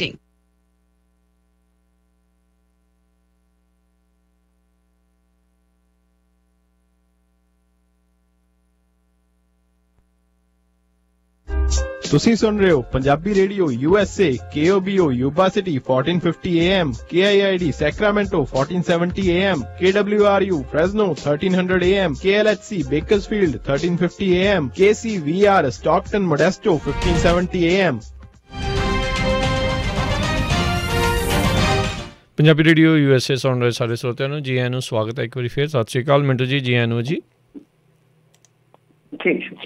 ਜੀ ਤੇ ਸਰੋਤਿਓ ਕਾਲ ਕਰਨ ਦੇ ਲਈ ਨੰਬਰ ਹੈ 408 272 5200 ਤੇ ਆਪਣੇ ਪਹਿਲੇ ਕਾਲਰ ਉਹਨਾਂ ਨਾਲ ਗੱਲ ਕਰਦੇ ਹਾਂ, ਜੱਸੀ ਗਿੱਲ ਜੀ। ਸਤਿ ਸ਼੍ਰੀ ਅਕਾਲ। ਹਾਂਜੀ ਸਤਿ ਸ਼੍ਰੀ ਅਕਾਲ ਜੀ ਮਿੰਟੂ ਜੀ, ਸਤਿ ਸ਼੍ਰੀ ਅਕਾਲ ਰਾਜਕਰਨ, ਸਤਿ ਸ਼੍ਰੀ ਅਕਾਲ। ਸਤਿ ਸ਼੍ਰੀ ਅਕਾਲ। ਸਭ ਤੋਂ ਪਹਿਲਾਂ ਤਾਂ ਮਿੰਟੂ ਜੀ ਤੇ ਆਪਾਂ ਰਾਜਕਰਨ ਆਪਣੇ ਤੁਹਾਨੂੰ ਤੇ ਸਾਰੇ ਸਰੋਤਿਆਂ ਨੂੰ ਨਵੇਂ ਸਾਲ ਦੀਆਂ ਬਹੁਤ ਬਹੁਤ ਵਧਾਈਆਂ ਹੋਣ। ਮੈਨੂੰ ਪਤਾ ਜਦੋਂ ਆਪਣੀ ਦੁਬਾਰਾ ਫਿਰ ਗੱਲ ਹੋਣੀ ਆ, ਨਵਾਂ ਸਾਲ ਚੜ੍ਹ ਜਾਣਾ, ਪਰਮਾਤਮਾ ਤੁਹਾਨੂੰ ਸਾਰਿਆਂ ਨੇ ਤੰਦਰੁਸਤੀ ਬਖਸ਼ੇ। ਧੰਨਵਾਦ। ਮੇਰਾ ਕੁਐਸਚਨ ਇਹ ਸੀਗਾ ਵੀ ਸਾਰਾ ਪੰਜਾਬ ਤਾਂ ਬੈਠਾ ਹੈਗਾ ਦਿੱਲੀ ਤੇ ਅਕਾਲੀ ਤੇ ਕਾਂਗਰਸੀ ਵੋਟਾਂ ਦੀਆਂ ਤਿਆਰੀਆਂ ਕਰ ਰਹੇ ਆ, ਤੁਹਾਡੇ ਇਹਦੇ ਬਾਰੇ ਕੀ ਖਿਆਲ ਆ? ਜੀ ਥੈਂਕ ਯੂ ਜੀ। ਦੇਖੋ ਉਹ ਵੀ ਤਾਂ ਦਿੱਲੀ ਬੈਠੇ ਹੀ ਆ, ਬਿੱਟੂ ਤੇ ਡਿੰਪਾ, ਉਹਨਾਂ ਨੇ ਤੇ ਖਬਰਾਂ ਵੇਖੋ ਕਿੱਡੀਆਂ ਵੱਡੀਆਂ ਵੱਡੀਆਂ ਬਣਾਤੀਆਂ ਉੱਥੇ ਬੈਠਿਆਂ ਨੇ, ਤੇ ਅਕਾਲੀਆਂ ਦੇ ਬੰਦੇ ਵੀ ਉੱਥੇ ਬੈਠੇ ਆ, ਉਹ ਵੀ ਸੇਵਾ ਵਗੈਰਾ ਕਰ ਰਹੇ। ਆਮ ਆਦਮੀ ਪਾਰਟੀ ਵਾਲੇ ਤੇ ਉੱਥੇ ਹੈ ਹੀ ਹੈ, ਉਹ ਸਾਰੇ ਹੀ ਆ, ਤੇ ਇੱਧਰੋਂ ਤਿਆਰੀਆਂ ਵੀ ਸਾਰੇ ਹੀ ਕਰ ਰਹੇ ਆ, ਇਕੱਲੇ ਅਕਾਲੀ ਜਾਂ ਕਾਂਗਰਸੀ ਨਹੀਂ, ਆਮ ਆਦਮੀ ਪਾਰਟੀ ਵਾਲੇ ਵੀ ਕਰ ਰਹੇ ਆ। ਤਾਂ ਦੇਖੋ ਰਾਜਨੀਤਿਕ ਬੰਦਿਆਂ ਨੇ ਉਹ ਤਿਆਰੀ ਆਪਣੀ ਕਰਨੀ ਆ। ਇਹ ਸੰਘਰਸ਼ ਜਿਹੜਾ ਨਿਰੋਲ ਕਿਸਾਨੀ ਸੰਘਰਸ਼ ਆ, ਇਹਦੇ ਵਿੱਚ ਹੈ ਨਹੀਂ ਉਹਨਾਂ ਦਾ ਕੋਈ ਵਾਸਤਾ ਹੈ ਨਹੀਂ। ਹਾਂ ਰਾਜਨੀਤੀ ਆ ਜਿਹੜੀ ਉਹਦੀ ਇੱਕ ਖਾਸੀਅਤ ਹੁੰਦੀ, ਉਹਦਾ ਇੱਕ ਖਾਸਾ ਹੁੰਦਾ ਕਿ ਉਹ ਇਹੋ ਜਿਹੀਆਂ ਲਹਿਰਾਂ ਦੇ ਵਿੱਚ ਜਾਣ ਬੁੱਝ ਕੇ ਖਹਿ ਜਾਂਦੀ ਹੁੰਦੀ ਹੈ ਤੇ ਆਪਣਾ ਪਿੰਡਾ ਲਵੇੜ ਕੇ ਉਹ ਵੀ ਫਿਰ ਕਹਿ ਦਿੰਦੀ ਆ ਕਿ ਮੈਂ ਵੀ ਇਸ ਛਿੰਝ ਦੇ ਵਿੱਚ ਕੁਸ਼ਤੀ ਲੜ ਰਹੀ ਹਾਂ। ਜੀ ਅਗਲੇ ਕਾਲਰ ਆਪਣੇ ਨਾਲ ਜੁੜੇ ਨੇ ਦੀਪਿੰਦਰ। ਸਤਿ ਸ਼੍ਰੀ ਅਕਾਲ। ਸਤਿ ਸ਼੍ਰੀ ਅਕਾਲ ਜੀ। ਹਾਂਜੀ ਮੈਂ ਦੋ ਸਵਾਲ ਪੁੱਛਣੇ। ਇੱਕ ਤਾਂ ਮਿੰਟੂ ਜੀ ਨੇ ਆਲਰੇਡੀ ਕਵਰ ਕੀਤਾ ਹੀ ਆ, ਜਿਹੜੇ ਆਪਣੇ ਕਹਿੰਦੇ ਵੀ ਟਾਵਰ ਲੱਗੇ ਸੀਗੇ, ਇਹ ਮੈਂ ਵੀ ਸੁਣਿਆ ਸੀਗਾ ਵੀ ਕਿਤੇ ਜਿੰਨੇ ਲੱਗੇ ਸੀਗੇ ਤਕਰੀਬਨ ਸਾਰੇ ਕਾਲੀ ਦੀਆਂ ਜ਼ਮੀਨਾਂ ਤੇ ਲੱਗੇ ਸੀ, ਜਾਂ ਉਹਨਾਂ ਨੇ ਜ਼ਮੀਨਾਂ ਖਰੀਦ ਲਈਆਂ ਜਿੱਥੇ ਜਿੱਥੇ ਟਾਵਰ ਲੱਗਣੇ ਸੀਗੇ। ਉਹਦੇ ਨਾਲ ਮੈਂ ਸੁਣਿਆ ਵੀ ਜਦੋਂ ਕਹਿੰਦੇ ਰਿਲਾਇੰਸ ਦਾ 4G ਦੀਆਂ ਤਾਰਾਂ ਪਈਆਂ, ਕਹਿੰਦੇ ਨਾਲ ਫਾਸਟਵੇ ਦੀ ਕੇਬਲ ਦੀ ਵੀ ਤਾਰ ਪਈ ਸੀ, ਉਹ ਪਤਾ ਹੀ ਆ ਸਾਰਿਆਂ ਨੂੰ ਕਿੰਨਾ ਦਾ। ਤੇ ਫਿਰ ਜਿਹੜਾ ਆਪਾਂ ਕਹਿੰਦੇ ਵੀ ਇਹਨਾਂ ਨੇ ਬਾਦਲ ਕੇ ਨੇ ਅਜੇ ਤੱਕ ਸਮਰਥਨ ਨਹੀਂ ਕਿਹਾ ਹੋ ਵੀ, ਫਿਰ ਪਹਿਲਾਂ ਕਹਿੰਦੇ ਰਹੇ ਬਿੱਲ ਚੰਗੇ ਆ, ਇਹ 'ਚ ਸਿਰਫ ਰਾਜਨੀਤੀ ਤਾਂ ਨਹੀਂ, ਨਾਲੇ ਖਾਸ ਕਰ ਇਹਨਾਂ ਦੇ ਬਿਜ਼ਨਸ ਇੰਟਰਸਟ ਵੀ ਸੀਗੇ, ਉਹਦੇ ਕਰਕੇ ਵੀ ਨਹੀਂ ਕੀਤਾ ਹੋਣਾ। ਮਾੜਾ ਜਿਹਾ ਮਿੰਟੂ ਜੀ ਇਹਦੇ ਬਾਰੇ ਇੱਕ ਹੋਰ ਸਵਾਲ ਮੈਂ ਪੁੱਛਣਾ ਸੀਗਾ। ਮੈਂ ਇੱਕ ਦਿਨ ਕਿਸੇ ਰੇਡੀਓ ਚੈਨਲ ਤੇ ਸੁਣ ਰਿਹਾ ਸੀ, ਕਹਿੰਦੇ ਜਿਹੜੀ ਕਣਕ ਹੈ ਜਿਵੇਂ ਆਪਣੀ ਹਰੇਕ ਚੀਜ਼ ਦੀ ਇੰਟਰਨੈਸ਼ਨਲ ਪ੍ਰਾਈਸ ਹੁੰਦੀ ਹੈ, ਕਹਿੰਦੇ ਜੀ ਇੰਡੀਆ 'ਚ ਆਪਾਂ ਸਾਰੀਆਂ ਡਿਊਟੀਆਂ ਡਾਟੀਆਂ ਪਾ ਕੇ ਵੀ ਉਹ 1400 ਰੁਪਏ ਕੁਆਂਟਲ ਬਣਦੀ ਹੈ। ਤੇ ਅੰਡਾਨੀ ਅੰਬਾਨੀ ਦਾ ਕੱਲ੍ਹ ਨੂੰ ਜੇ ਇਹ ਇੱਧਰੋਂ ਨਾ ਇਹਨਾਂ ਦਾ ਲੋਟ ਆਇਆ ਤੇ ਸਿੱਧੀ ਬਾਹਰੋਂ ਇੰਪੋਰਟ ਕਰਕੇ ਮਾਰਕੀਟ 'ਚ ਉਹ ਸਿੱਟਣ ਲੱਗ ਜਾਣਗੇ, ਫਿਰ ਆਪਣੀਆਂ ਫਸਲਾਂ ਦੇ ਭਾਅ ਇਹਨਾਂ ਦਾ ਕੀ ਨੁਕਸਾਨੀ ਦਾ ਜੀ ਕੱਟੇ ਹੋਣਾ ਹੀ ਸੁਣ ਲੈਣਾ। ਨਹੀਂ ਸਰ, ਉਹਦੇ 'ਚ ਕੀ ਆ ਕਿ ਇੰਪੋਰਟ ਡਿਊਟੀ ਜਿਹੜੀ ਉਹ ਇਸੇ ਕਰਕੇ ਲਾਈ ਜਾਂਦੀ ਹੈ ਨਾ।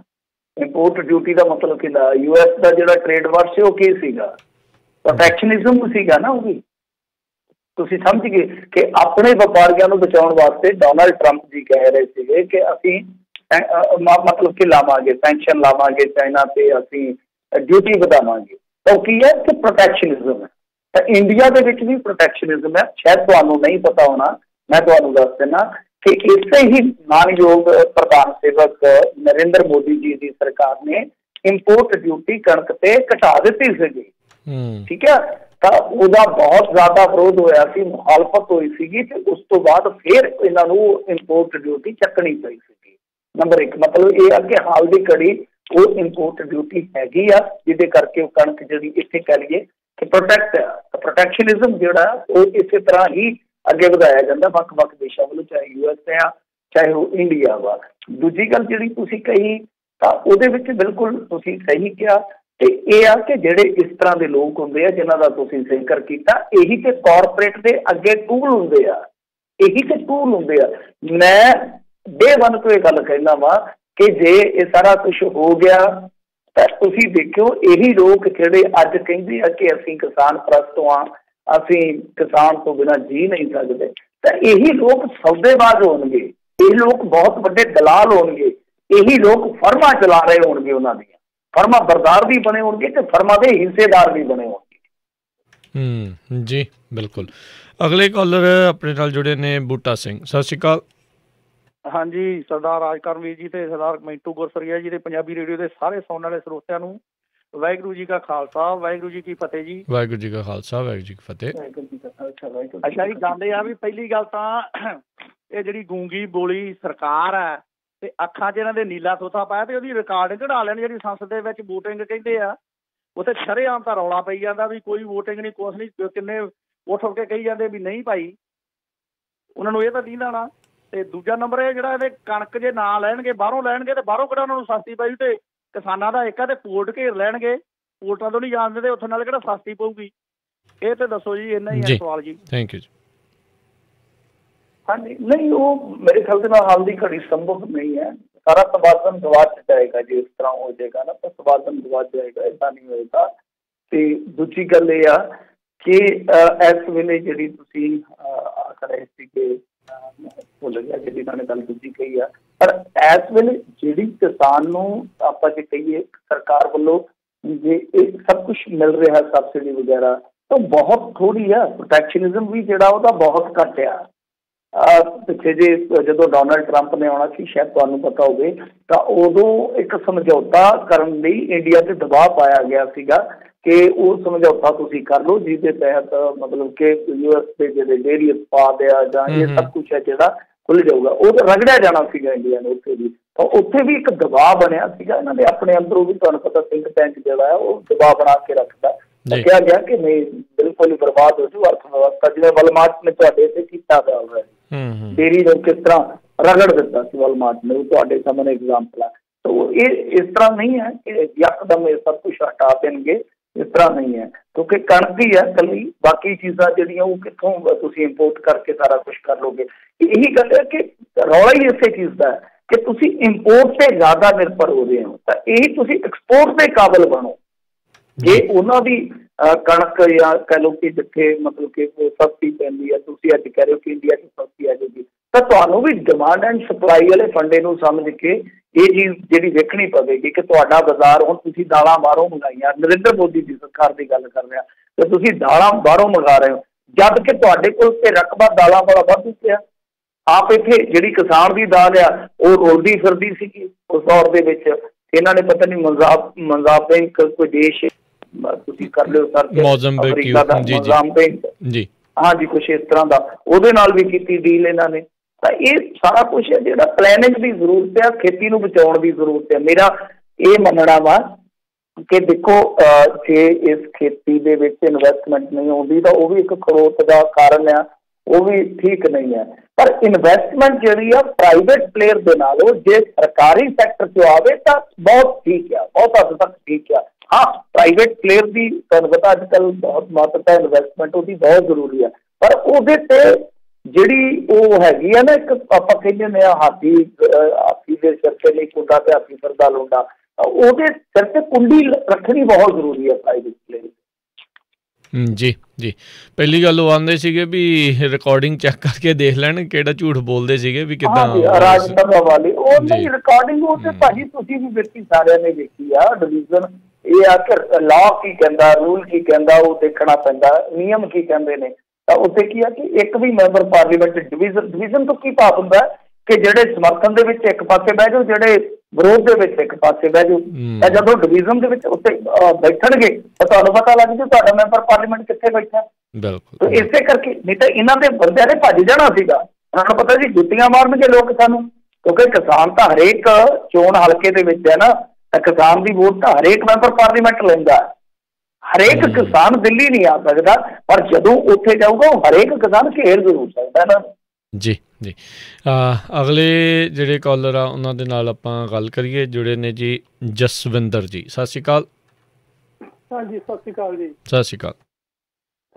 ਮਿੰਟੂ ਜੀ, ਮੇਰਾ ਸਵਾਲ ਇਹ ਆ ਵੀ ਇੰਨਾ ਕੁਛ ਮਤਲਬ ਐਡਾ ਵੱਡਾ ਪ੍ਰੋਟੈਸਟ, ਕਿਉਂਕਿ ਹਿਸਟੋਰੀਕਲੀ ਉਹ ਸਾਰੀ ਦੁਨੀਆ ਦਾ ਵੱਡਾ ਪ੍ਰੋਟੈਸਟ ਹੈ ਆਪਣੇ ਕਿਸਮ ਦਾ, ਉਹਦੇ ਵਿੱਚ ਇੰਨੀਆਂ ਸ਼ਹੀਦੀਆਂ ਵੀ ਹੋ ਗਈਆਂ, ਇੰਨੇ ਦੇਸ਼ ਦੇ ਲੋਕ ਆ ਕੇ ਬੈਠੇ ਆ, ਤੇ ਇੰਨਾ ਕੁਛ ਕਰਕੇ ਸਿਰਫ 3 ਕਾਨੂੰਨ ਰੱਦ ਕਰਾਉਣੇ, ਕੀ ਇਹ ਵਰਥ ਆ? ਕੀ ਹਰੇਕ ਵਾਰ ਸਾਨੂੰ ਇਹੀ ਕੁਛ ਕਰਨਾ ਪਿਆ ਕਰੂਗਾ? ਔਰ ਇੱਕ ਤਾਂ ਸਵਾਲ ਇਹ, ਦੂਜਾ ਸਵਾਲ ਇਹ ਆ ਕਿ ਜੇ ਖੁਦਾ ਖਾਸਤਾ ਇਹ ਸੰਘਰਸ਼ ਜਾਂ ਮੋਰਚਾ ਫੇਲ ਹੁੰਦਾ, ਕੀ ਆਉਣ ਵਾਲੇ ਸਮੇਂ ਵਿੱਚ ਲੋਕਾਂ ਦਾ ਵਿਸ਼ਵਾਸ ਸ਼ਾਂਤਮਈ ਧਰਨਿਆਂ ਤੇ ਮੁਜ਼ਾਹਰਿਆਂ ਤੋਂ ਉੱਠ ਨਹੀਂ ਜਾਊਗਾ ਕਿ ਦੇਖੋ ਜੀ ਦਿੱਲੀ ਉਦੋਂ ਕੱਖ ਨਹੀਂ ਬਣਿਆ, ਹੁਣ ਬੈਠ ਕੇ ਕੀ ਕਰਾਂਗੇ? ਇਹ ਮੇਰੇ ਦੋ ਸਵਾਲ ਹੈ। ਧੰਨਵਾਦ। ਦੇਖੋ ਇਹ ਤਾਂ ਹੁਣ ਲੋਕਾਂ ਦੀ ਸੂਝ ਤੇ ਆ, ਬਹੁਤ ਮੌਕਿਆਂ ਤੇ ਸੰਘਰਸ਼ ਫੇਲ ਹੋਏ ਵੀ ਆ। ਬਰਗਾੜੀ ਮੋਰਚਾ ਉਹਦੀ ਇੱਕ ਉਦਾਹਰਨ ਆ। ਪਰ ਉਸ ਤੋਂ ਬਾਅਦ ਵੀ ਉਹੀ ਲੋਕ ਨੇ ਨਾ, ਉਹੀ ਲੋਕ ਨੇ, ਬਹੁਤੇ ਉਹੀ ਲੋਕ ਸੀਗੇ ਜਿਹੜੇ ਉੱਥੇ ਸੀਗੇ ਖੇਤੀ 'ਚ ਮਤਲਬ ਕਿ ਜੁੜੇ ਹੋਏ ਲੋਕ। ਕਿ ਦੂਸਰੇ ਪਾਸੇ ਆਮ ਆਦਮੀ ਪਾਰਟੀ ਵਾਲੀ ਵੀ ਤਾਂ ਇੱਕ ਮੂਵਮੈਂਟ ਸੀਗੀ, ਉਹਦੇ ਤੋਂ ਵੀ ਨਿਰਾਸ਼ ਹੋਏ ਲੋਕ ਵੀ ਜ਼ਿਆਦਾਤਰ ਇਹਨਾਂ ਦੇ ਵਿੱਚੋਂ ਹੀ ਸੀਗੇ। ਫਿਰ ਬਾਵਜੂਦ ਇਸ ਦੇ ਜੇ ਆਪਾਂ ਦੇਖੀਏ ਕਿਸਾਨੀ ਸੰਘਰਸ਼ ਨੇ ਕੁਝ ਹਾਸਲ ਵੀ ਕੀਤਾ। 2015-16 ਦਾ ਐਜੀਟੇਸ਼ਨ ਯਾਦ ਕਰੋ, ਬਹੁਤ ਵੱਡਾ ਐਜੀਟੇਸ਼ਨ ਸੀ, ਮੈਂ ਕਵਰ ਕੀਤਾ ਹੋਇਆ ਆਪਣੇ ਆਪ ਹੀ, ਮੈਨੂੰ ਯਾਦ ਹੈ ਅੱਜ ਵੀ। ਮਾਲਵੇ ਦੇ ਵਿੱਚ ਸੀ ਹਾਲਾਂਕਿ ਉਹ, ਪਰ ਉਹਨੇ ਹਾਸਲ ਵੀ ਕੀਤਾ ਸੀਗਾ, ਪਰ ਉਹ ਲੰਮਾ ਚੱਲਿਆ ਸੀ, ਬਹੁਤ ਲੰਮਾ ਚੱਲਿਆ ਸੀਗਾ। ਤਾਂ ਇਸੇ ਤਰ੍ਹਾਂ ਹੀ ਹੁੰਦਾ, ਕਈ ਵਾਰ ਸੰਘਰਸ਼ ਫੇਲ ਵੀ ਹੋ ਜਾਂਦੇ, ਕਈ ਵਾਰ ਨੇਪਰੇ ਵੀ ਚੜ ਜਾਂਦੇ ਆ। ਪਰ ਇਹ ਨਹੀਂ ਹੈ ਕਿ ਲੋਕ ਜਿਹੜੇ ਆ ਉਹ ਅਹਿੰਸਾਵਾਦੀ ਪ੍ਰਵਿਰਤੀ ਛੱਡ ਕੇ ਹਿੰਸਾਵਾਦੀ ਹੋ ਜਾਣਗੇ ਤੇ ਹਥਿਆਰ ਚੱਕ ਲੈਣਗੇ। ਐਸਾ ਨਹੀਂ ਹੈ। ਲੋਕ ਸਮਝਦੇ ਨੇ ਕਿ ਦੇਖੋ ਅੱਜ ਨਹੀਂ ਕੱਲ ਸਰਕਾਰ ਤੇ ਦਬਾਅ ਬਣ ਜਾਊਗਾ, ਬਣ ਜਾਣਾ ਕੋਈ ਵੱਡੀ ਗੱਲ ਨਹੀਂ, ਔਰ ਇਹਦੇ ਨਾਲ ਉਤਸ਼ਾਹ ਵਧੇਗਾ, ਦੂਸਰੀਆਂ ਧਿਰਾਂ ਦਾ ਵਧੇਗਾ, ਪੋਲੀਟੀਕਲ ਫੋਰਸਿਸ ਦਾ ਵਧੇਗਾ। ਸਾਰੀਆਂ ਧਿਰਾਂ ਜਿਹੜੀਆਂ ਨੇ ਉਹ ਹੁਣ ਥੋੜਾ ਐਨਰਜੈਟਿਕ ਹੋ ਕੇ ਚੱਲਣ ਗਿਆ। ਇਹ ਗੱਲ ਜਿਹੜੀ ਆ ਉਹ ਕੇਂਦਰ ਸਰਕਾਰ ਵੀ ਸਮਝੂਗੀ। ਐਸਾ ਨਹੀਂ ਹੈ ਕਿ ਸਾਰਾ ਕੁਛ ਹੈ ਜਿਹੜਾ ਉਹ ਭੱਜ ਕੇ ਤੇ ਕਹਿ ਦੇਣਗੇ ਕਿ ਅਸੀਂ ਨਹੀਂ ਮੰਨਣਾ, ਕੁਛ ਨਹੀਂ ਮੰਨਣਾ। ਉਹ ਕਹਿਣਗੇ ਜੋ ਕਿ ਅਸੀਂ ਮੰਨ ਲੈਂਦੇ, ਤਾਂ ਕਹਿ ਵੀ ਰਹੇ ਆ ਮੰਨ ਲੈਂਦੇ। ਸਾਨੂੰ ਤੇ ਅੰਦਰ ਖਾਤੋਂ ਇਹ ਵੀ ਪਤਾ ਲੱਗਦਾ ਕਿ ਉਹ ਪੰਜਾਬ ਨੂੰ ਤਾਂ ਉੱਥੇ ਹੀ ਕਹਿਣ ਲੱਗ ਪਏ ਸੀਗੇ ਕਿ ਤੁਸੀਂ ਜਾਓ, ਕੋਈ ਚੱਕਰ ਨਹੀਂ ਹੈ, ਦੂਜਿਆਂ ਨਾਲ ਅਸੀਂ ਨਜਿੱਠ ਲਵਾਂਗੇ, ਤੁਹਾਡਾ ਜਿਵੇਂ ਕੰਮ ਚੱਲਦਾ ਚੱਲੀ ਜਾਊਗਾ। ਪਰ ਜਿਹੜੀ ਗੱਲ ਤੁਸੀਂ ਕਹਿੰਦੇ ਹੋ ਨਾ ਕਿ ਕਿਸਾਨ ਨੂੰ ਹੁਣ ਆਹੀ ਕੁਛ ਲੈ ਕੇ ਬਹਿ ਜਾਣਾ ਚਾਹੀਦਾ। ਦੇਖੋ ਹਾਲ ਦੀ ਘੜੀ ਕੀ ਹੈ ਭਾਜੀ, ਗੱਲ ਨੂੰ ਸਮਝੋ, ਫੋਲੋ ਕਰੋ ਕਿ ਜੋ ਹੈ ਜਿੰਨਾ ਹੈ ਉਹਨੂੰ ਹੀ ਝਬੂਟੀ ਵੱਜ ਰਹੀ ਹੈ। ਇਹ ਉਹ ਕੁਛ ਬਚਾਉਣ ਦੀ ਲੋੜ ਹੈ, ਇਹ ਉਹ ਕੁਛ ਬਚਾਉਣ ਦੀ ਜਦੋਜਹਿਦ ਹੈ ਜੋ ਤੁਹਾਡੇ ਕੋਲ ਹੈ। ਜੋ ਨਹੀਂ ਹੈ ਉਹਦੀ ਪ੍ਰਾਪਤੀ ਵਾਸਤੇ ਤੇ ਅੱਗੇ ਵੀ ਸੰਘਰਸ਼ ਚੱਲਣਗੇ, ਉਹ ਅੱਗੇ ਵੀ ਲੋੜਾਂ ਰਹਿਣਗੀਆਂ। ਪਰੰਤੂ ਇਸ ਟਾਈਮ ਜਿਹੜੀ ਜ਼ਰੂਰਤ ਸੀਗੀ ਇਸ ਐਜੀਟੇਸ਼ਨ ਦੀ, ਇਹਨੂੰ ਸਮਝੋ ਕਿਰਪਾ ਕਰਕੇ। ਉਹ ਆ ਕਿ ਜੋ ਰੋਟੀ ਹੱਥ 'ਚ ਸੀ ਉਹਨੂੰ ਵੀ ਝਬੂਟੀ ਵੱਜਣ ਡਈ, ਇਸ ਕਰਕੇ ਇਹ ਐਜੀਟੇਸ਼ਨ ਏਡਾ ਵੱਡਾ ਬਣਿਆ ਵਾ। ਜੀ ਜੀ। ਅਗਲੇ ਕਾਲਰ ਨੇ ਆਪਣੇ ਨਾਲ ਜੁੜੇ ਜਸਬੀਰ ਜੀ, ਸਤਿ ਸ਼੍ਰੀ ਅਕਾਲ। ਹਾਂਜੀ, ਵਾਹਿਗੁਰੂ ਖਾਲਸਾ ਵਾਹਿਗੁਰੂ ਫਤਿਹ ਜੀ। ਵਾਹਿਗੁਰੂ ਜੀ ਕਾ ਖਾਲਸਾ ਵਾਹਿਗੁਰੂ ਜੀ ਕੀ ਫਤਿਹ। ਮਿੰਟੂ ਜੀ, 2014 ਤੋਂ ਬਾਅਦ ਇਹਨਾਂ ਦੀਆਂ ਜਿੰਨੀਆਂ ਵੀ ਸਕੀਮਾਂ ਆਈਆਂ, 370 ਨੋਟਬੰਦੀ ਤੇ ਇਹ ਹੁਣ ਕੋਲ ਜਿਹੜਾ ਚੱਲ ਰਿਹਾ ਹੈ, ਇਹਦੇ ਬਾਰੇ ਤੁਸੀਂ ਫਾਈਨੈਂਸ਼ਲੀ ਦੱਸ ਸਕਦੇ ਹੋ ਕਿ ਕਿਤਨਾ ਨੁਕਸਾਨ ਮੁਲਕ ਨੂੰ ਹੋ ਚੁੱਕਿਆ ਹੈ? ਤੇ ਅਗਰ ਮੁਲਕ ਨੂੰ ਇੰਨਾ ਨੁਕਸਾਨ ਹੋਇਆ ਹੈ, ਉਹ ਤਾਂ ਨੁਕਸਾਨ ਤੇ ਹੋਇਆ, ਲੇਕਿਨ ਫਿਗਰ ਮੈਂ ਨਹੀਂ ਸਮਝ ਪਾ ਰਿਹਾ, ਤੇ ਕੀ ਇਹਨਾਂ ਦੇ ਉੱਤੇ ਦੇਸ਼ ਧਰੋਹ ਦਾ ਕੇਸ ਨਹੀਂ ਬਣਦਾ? ਇਹ ਅਗਰ ਦੇਸ਼ ਨੂੰ ਨਿਗਾਹ ਲੈ ਕੇ ਜਾ ਰਹੇ ਹੈ, ਕੀ ਇਹਨਾਂ ਦੇ ਖਿਲਾਫ ਕੋਈ ਕੋਰਟ ਦੇ ਵਿੱਚ ਕੇਸ ਦਰਜ ਹੋ ਸਕਦਾ? ਥੈਂਕ ਯੂ ਜੀ। ਨਹੀਂ ਦੇਖੋ ਉਹ ਵਿਧਾਨ ਪਾਲਿਕਾ ਦੇ ਇਸ ਵੇਲੇ ਸੰਚਾਲਕ ਨੇ, ਮੈਂ ਮਾਲਕ ਸ਼ਬਦ ਇਸਤੇਮਾਲ ਨਹੀਂ ਕਰੂੰਗਾ, ਇਸ ਟਾਈਮ ਦੇ ਵਕਤੀ ਸੰਚਾਲਕ ਨੇ। ਵਿਧਾਨ ਪਾਲਿਕਾ ਦੇ ਕੋਲ ਪਾਵਰਾਂ ਨੇ, ਉਹ ਉਹਨਾਂ ਨੂੰ ਹੀ ਯੂਜ਼ ਕਰ ਰਹੇ ਨੇ ਤੇ ਇਹਨਾਂ ਪਾਵਰਾਂ ਨੂੰ ਯੂਜ਼ ਕਰਨ ਵਾਸਤੇ ਉਹਨਾਂ ਨੇ ਲੰਮਾ ਸਮਾਂ ਇੰਤਜ਼ਾਰ ਕੀਤਾ ਹੈ। ਇਹ ਤੇ ਹੁਣ ਕਹਿ ਲਓ ਕਿ ਉਹਨਾਂ ਦੀ ਰਿੱਧੀ ਖੀਰ ਦੇ ਵਿੱਚ ਠੇ ਪਾਉਣ ਲਈ ਪੰਜਾਬ ਉੱਠ ਖਲੋਤਾ ਹੈ। ਉਹਨਾਂ ਨੇ ਤਾਂ 50 ਸਾਲ ਦਾ ਸਫ਼ਰ ਜਿਹੜਾ ਹੈ ਬੜਾ, ਮੈਂ ਕਹਿ ਲਈਏ ਕਿ ਬੜਾ ਸ਼ਾਨਦਾਰ ਤੈਅ ਕਰ ਲਿਆ ਸੀਗਾ। ਤਾਂ ਹੁਣ ਐਨ ਮੌਕੇ ਤੇ ਅੱਗੋਂ ਰੋੜਾ ਜਿਹੜਾ ਉਹ ਇਹ ਅਟਕਾ ਦਿੱਤਾ ਗਿਆ। ਇਸ ਤਰ੍ਹਾਂ ਇਹ ਸਰਕਾਰਾਂ ਤੇ ਇਹ ਕੇਸ ਦਰਜ ਨਹੀਂ ਹੁੰਦੀ ਸਰਕਾਰ ਦੀ, ਕਿਉਂਕਿ ਉਹ ਚੁਣੇ ਹੋਏ ਰਿਪਰੈਜ਼ੈਂਟੇਟਿਵ ਹੈ ਜਿਨ੍ਹਾਂ ਨੇ ਕਾਨੂੰਨ ਬਣਾਉਣੇ ਆ। ਉਹ ਕਾਨੂੰਨ ਕੀ ਬਣਾ ਰਹੇ ਆ, ਜੇ ਉਹਦੇ ਵਿੱਚ ਕੋਈ ਗਲਤੀ ਆ ਤਾਂ ਉਹ ਤੁਹਾਨੂੰ ਕਹਿਣਗੇ ਕਿ ਤੁਸੀਂ ਸੁਪਰੀਮ ਕੋਰਟ 'ਚ ਚੱਲ ਜਾਓ, ਤਾਂ ਸੁਪਰੀਮ ਕੋਰਟ ਨਿਬੇੜਾ ਕਰੇ। ਹਾਂ, ਉਹ ਗੱਲ ਵੱਖਰੀ ਆ ਕਿ ਸੁਪਰੀਮ ਕੋਰਟ ਦਾ ਰੁਖ ਵਤੀਰਾ ਉਹਨੂੰ ਤੁਸੀਂ ਕਿਸ ਤਰ੍ਹਾਂ ਲੈਂਦੇ ਹੋ, ਪਰੰਤੂ ਉਹਨਾਂ ਦੇ ਕੋਲ ਜੋ ਅਖਤਿਆਰਾਤ ਨੇ, ਜੋ ਅਧਿਕਾਰ ਨੇ, ਉਹ ਉਹਨਾਂ ਦੇ ਮੁਤਾਬਕ ਚੱਲਦੇ ਆ। ਤਾਂ ਵਿਧਾਨ ਪਾਲਿਕਾ ਦੇ ਕੋਲ ਸ਼ਕਤੀਆਂ, ਉਹ ਕੋਈ ਕਾਨੂੰਨ ਬਣਾ ਸਕਦੇ ਆ। ਹਾਂ, ਉਹਨਾਂ ਕਾਨੂੰਨਾਂ ਦਾ ਵਿਰੋਧ ਕੀਤਾ ਜਾ ਸਕਦਾ, ਉਹਨਾਂ ਕਾਨੂੰਨਾਂ ਨੂੰ ਚੈਲੰਜ ਕੀਤਾ ਜਾ ਸਕਦਾ, ਜੋ ਵਕਤ ਤੇ ਹੁੰਦਾ ਵੀ ਹੈ। ਤਾਂ ਤੁਹਾਨੂੰ ਸ਼ਾਇਦ ਇਹ ਗੱਲ ਯਾਦ ਹੋਵੇ, ਇਹ ਨਰਿੰਦਰ ਮੋਦੀ ਸਰਕਾਰ ਉਹੀ ਸਰਕਾਰ ਆ ਜਿਹਨੇ ਲੈਂਡ ਐਕੁਜੀਸ਼ਨ ਦਾ ਆਰਡੀਨੈਂਸ ਲਿਆਂਦਾ ਸੀ, ਔਰ ਇਸੇ ਸਰਕਾਰ ਨੂੰ, ਇਸੇ ਹੰਕਾਰੀ ਸਰਕਾਰ ਨੂੰ ਲੋਕਾਂ ਦੇ ਦਬਾਅ 'ਤੇ ਵਾਪਸ ਲੈਣਾ ਪਿਆ ਸੀ। ਟਰੈਕ ਰਿਕਾਰਡ ਬੋਲਦਾ ਹੈ। ਜੀ ਜੀ। ਅਗਲੇ ਕਾਲਰ ਆਪਣੇ ਨਾਲ ਜੁੜੇ ਨੇ ਜਸਪਾਲ ਸਿੰਘ ਜੀ, ਸਤਿ ਸ਼੍ਰੀ ਅਕਾਲ। ਸਤਿ ਸ਼੍ਰੀ ਅਕਾਲ ਜੀ ਮਿੰਟੂ ਜੀ, ਸਤਿ ਸ਼੍ਰੀ ਅਕਾਲ ਜੀ ਰਾਜ ਜੀ। ਸਤਿ ਸ਼੍ਰੀ ਅਕਾਲ ਸਰ ਮੈਂ ਥੋੜਾ ਜਿਹਾ ਹਿਸਟਰੀ ਦੇ ਵਿੱਚ ਪਿੱਛੇ ਜਾਣਾ ਚਾਹੁੰਦਾ ਕਿ ਜਦੋਂ ਆਪਣਾ ਦੇਸ਼ ਆਜ਼ਾਦ ਨਹੀਂ ਸੀ ਹੋਇਆ ਉਸ ਵੇਲੇ ਵੀ ਇਹ ਮਜੀਠੀਆ, ਸੁੰਦਰ ਸਿੰਘ ਮਜੀਠੀਆ ਪਰਿਵਾਰ, ਇਹ ਬਾਦਲ ਪਰਿਵਾਰ, ਇਹ ਕੈਪਟਨ ਪਰਿਵਾਰ, ਇਹ ਉਦੋਂ ਵੀ ਸਿੱਖ ਸੰਘਰਸ਼ ਨੂੰ ਢਾਲ ਲਾਉਂਦੇ ਰਹੇ ਨੇ ਤੇ ਅੰਗਰੇਜ਼ਾਂ ਦੀ ਡਟ ਕੇ ਹਮਾਇਤ ਕਰਦੇ ਰਹੇ ਨੇ।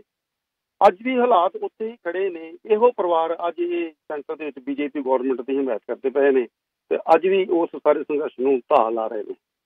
ਕਿ ਇਹ ਜਿਹੜਾ ਸਿਸਟਮ ਆ ਇਹ ਇੱਦਾਂ ਹੀ ਸਦਾ ਚੱਲਦਾ ਰਹੂਗਾ, ਸਾਡੀਆਂ ਆਉਣ ਵਾਲੀਆਂ ਪੀੜ੍ਹੀਆਂ ਵੀ ਇਹੋ ਕੁਛ ਹੀ ਦੇਖਣਗੀਆਂ ਜੀ।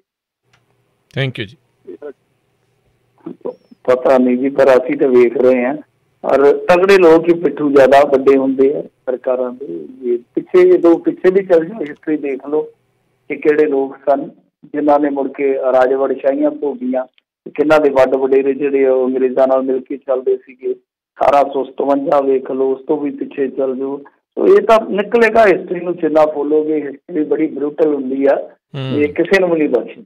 ਇਹਦੇ ਵਿੱਚ ਤੁਹਾਡੇ ਵੀ ਹੋ ਸਕਦਾ ਕੁਛ ਨਿਕਲ ਆਉਣ, ਉਹ ਬਗਾਨੇ ਵੀ ਕੁਛ ਨਿਕਲ ਆਉਣ। ਹਿਸਟਰੀ ਹੁੰਦੀ ਇਸ ਤਰ੍ਹਾਂ ਦੀ ਆ।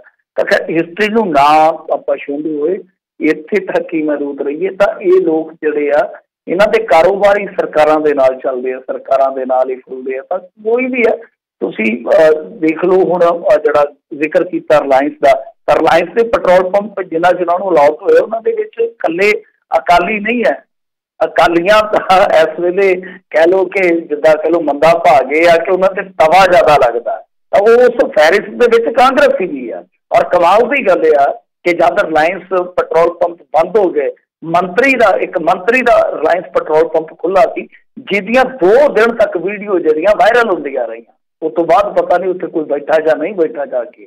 ਸੋ ਇਹ ਸਭ ਕੁਛ ਆ ਕਿ ਇਹਨਾਂ ਲੋਕਾਂ ਦੇ ਕਾਰੋਬਾਰ ਇਸੇ ਤਰ੍ਹਾਂ ਹੀ ਚੱਲਦੇ ਆ। ਚਾਪਲੂਸੀਆਂ ਜਿਹੜੀਆਂ ਨੇ ਉਹ ਰਾਜਨੀਤੀ ਦੇ ਵਿੱਚ ਕਹਿ ਲਓ ਕਿ ਬਹੁਤ ਹੱਦ ਤੱਕ ਉਹ ਕੰਮ ਕਰਦੀਆਂ ਜਿਵੇਂ ਉਹ ਹੁੰਦੇ ਨਹੀਂ। ਆਪਾਂ ਇੱਥੇ ਤਰੰਗਲੀਆਂ ਜਿਹੀਆਂ ਬਣਾਈਆਂ ਹੁੰਦੀਆਂ ਤੇ ਜਿਨ੍ਹਾਂ ਦੇ ਨਾਲ ਅੜਾ ਕੇ ਅੰਗੂਰ ਖਾਂਦੇ ਆ, ਤਾਂ ਇਹ ਚਾਪਲੂਸੀਆਂ ਜਿਹੜੀਆਂ ਉਹ ਇਸੇ ਤਰ੍ਹਾਂ ਦੀਆਂ ਹੁੰਦੀਆਂ। ਪਤਾ ਨਹੀਂ ਉਹਨੂੰ ਤੁਸੀਂ ਕੀ ਕਹਿੰਦੇ ਨੇ, ਚੌਪ ਕਹਿੰਦੇ ਕਿ ਕੀ ਕਹਿੰਦੇ ਨੇ। ਤਾਂ ਇਸ ਤਰ੍ਹਾਂ ਦਾ ਇਹ ਇੱਕ ਸਿਸਟਮ ਹੈ। ਇਸ ਸਿਸਟਮ ਦੇ ਵਿੱਚ ਇਸੇ ਤਰ੍ਹਾਂ ਹੀ ਲਾਹੇ ਲੈ ਜਾਂਦੇ ਆ। ਜੀ ਅਗਲੇ ਕਾਲਰ ਨੇ ਅਵਤਾਰ ਸਿੰਘ ਪੰਨੂ। ਸਤਿ ਸ਼੍ਰੀ ਅਕਾਲ। ਸਤਿ ਸ਼੍ਰੀ ਅਕਾਲ ਜੀ। ਮੇਰੀ ਬੇਨਤੀ ਹੈ ਜੀ ਕਿ ਜਿਸ ਤਰ੍ਹਾਂ ਮੋਦੀ ਸਰਕਾਰ ਆਖੀ ਜਾਂਦੀ ਹੈ ਜੀ ਇਹ ਜਿਹੜੇ ਕਿੰਨੇ ਕਾਨੂੰਨ ਨੇ ਕਿਸਾਨਾਂ ਦੇ ਹਿੱਤ 'ਚ ਨੇ, ਪਰ ਉਹ ਇਹ ਨਹੀਂ ਐਕਸਪਲੇਨ ਕਰਦੀ ਜਦੋਂ ਜਥੇਬੰਦੀਆਂ ਇਹ ਆਉਂਦੀਆਂ ਨੇ ਕਿ 2-3 ਸਾਲ ਦੇ ਵਿੱਚ ਇਹ ਮੰਡੀਕਰਨ ਜਿਹੜਾ ਇਹਨੂੰ ਖਤਮ ਕਰ ਦੇਣਗੀਆਂ ਤੇ ਮੁੜ ਕੇ ਇਹ ਲੋਕਾਂ ਨੂੰ ਲੁੱਟਣਗੀਆਂ। ਉਹਦੇ ਬਾਰੇ ਇਹ ਕਲੈਰੀਫਿਕੇਸ਼ਨ ਕੋਈ ਨਹੀਂ ਦਿੰਦੇ ਵੀ ਜਿਹੜੀ ਇਹ ਉਹਨਾਂ ਦੀ ਹੈਗੀ ਆ ਸੋਚ ਉਹ ਕਿਸ ਤਰ੍ਹਾਂ ਗਲਤ ਆ, ਹੈ ਨਾ।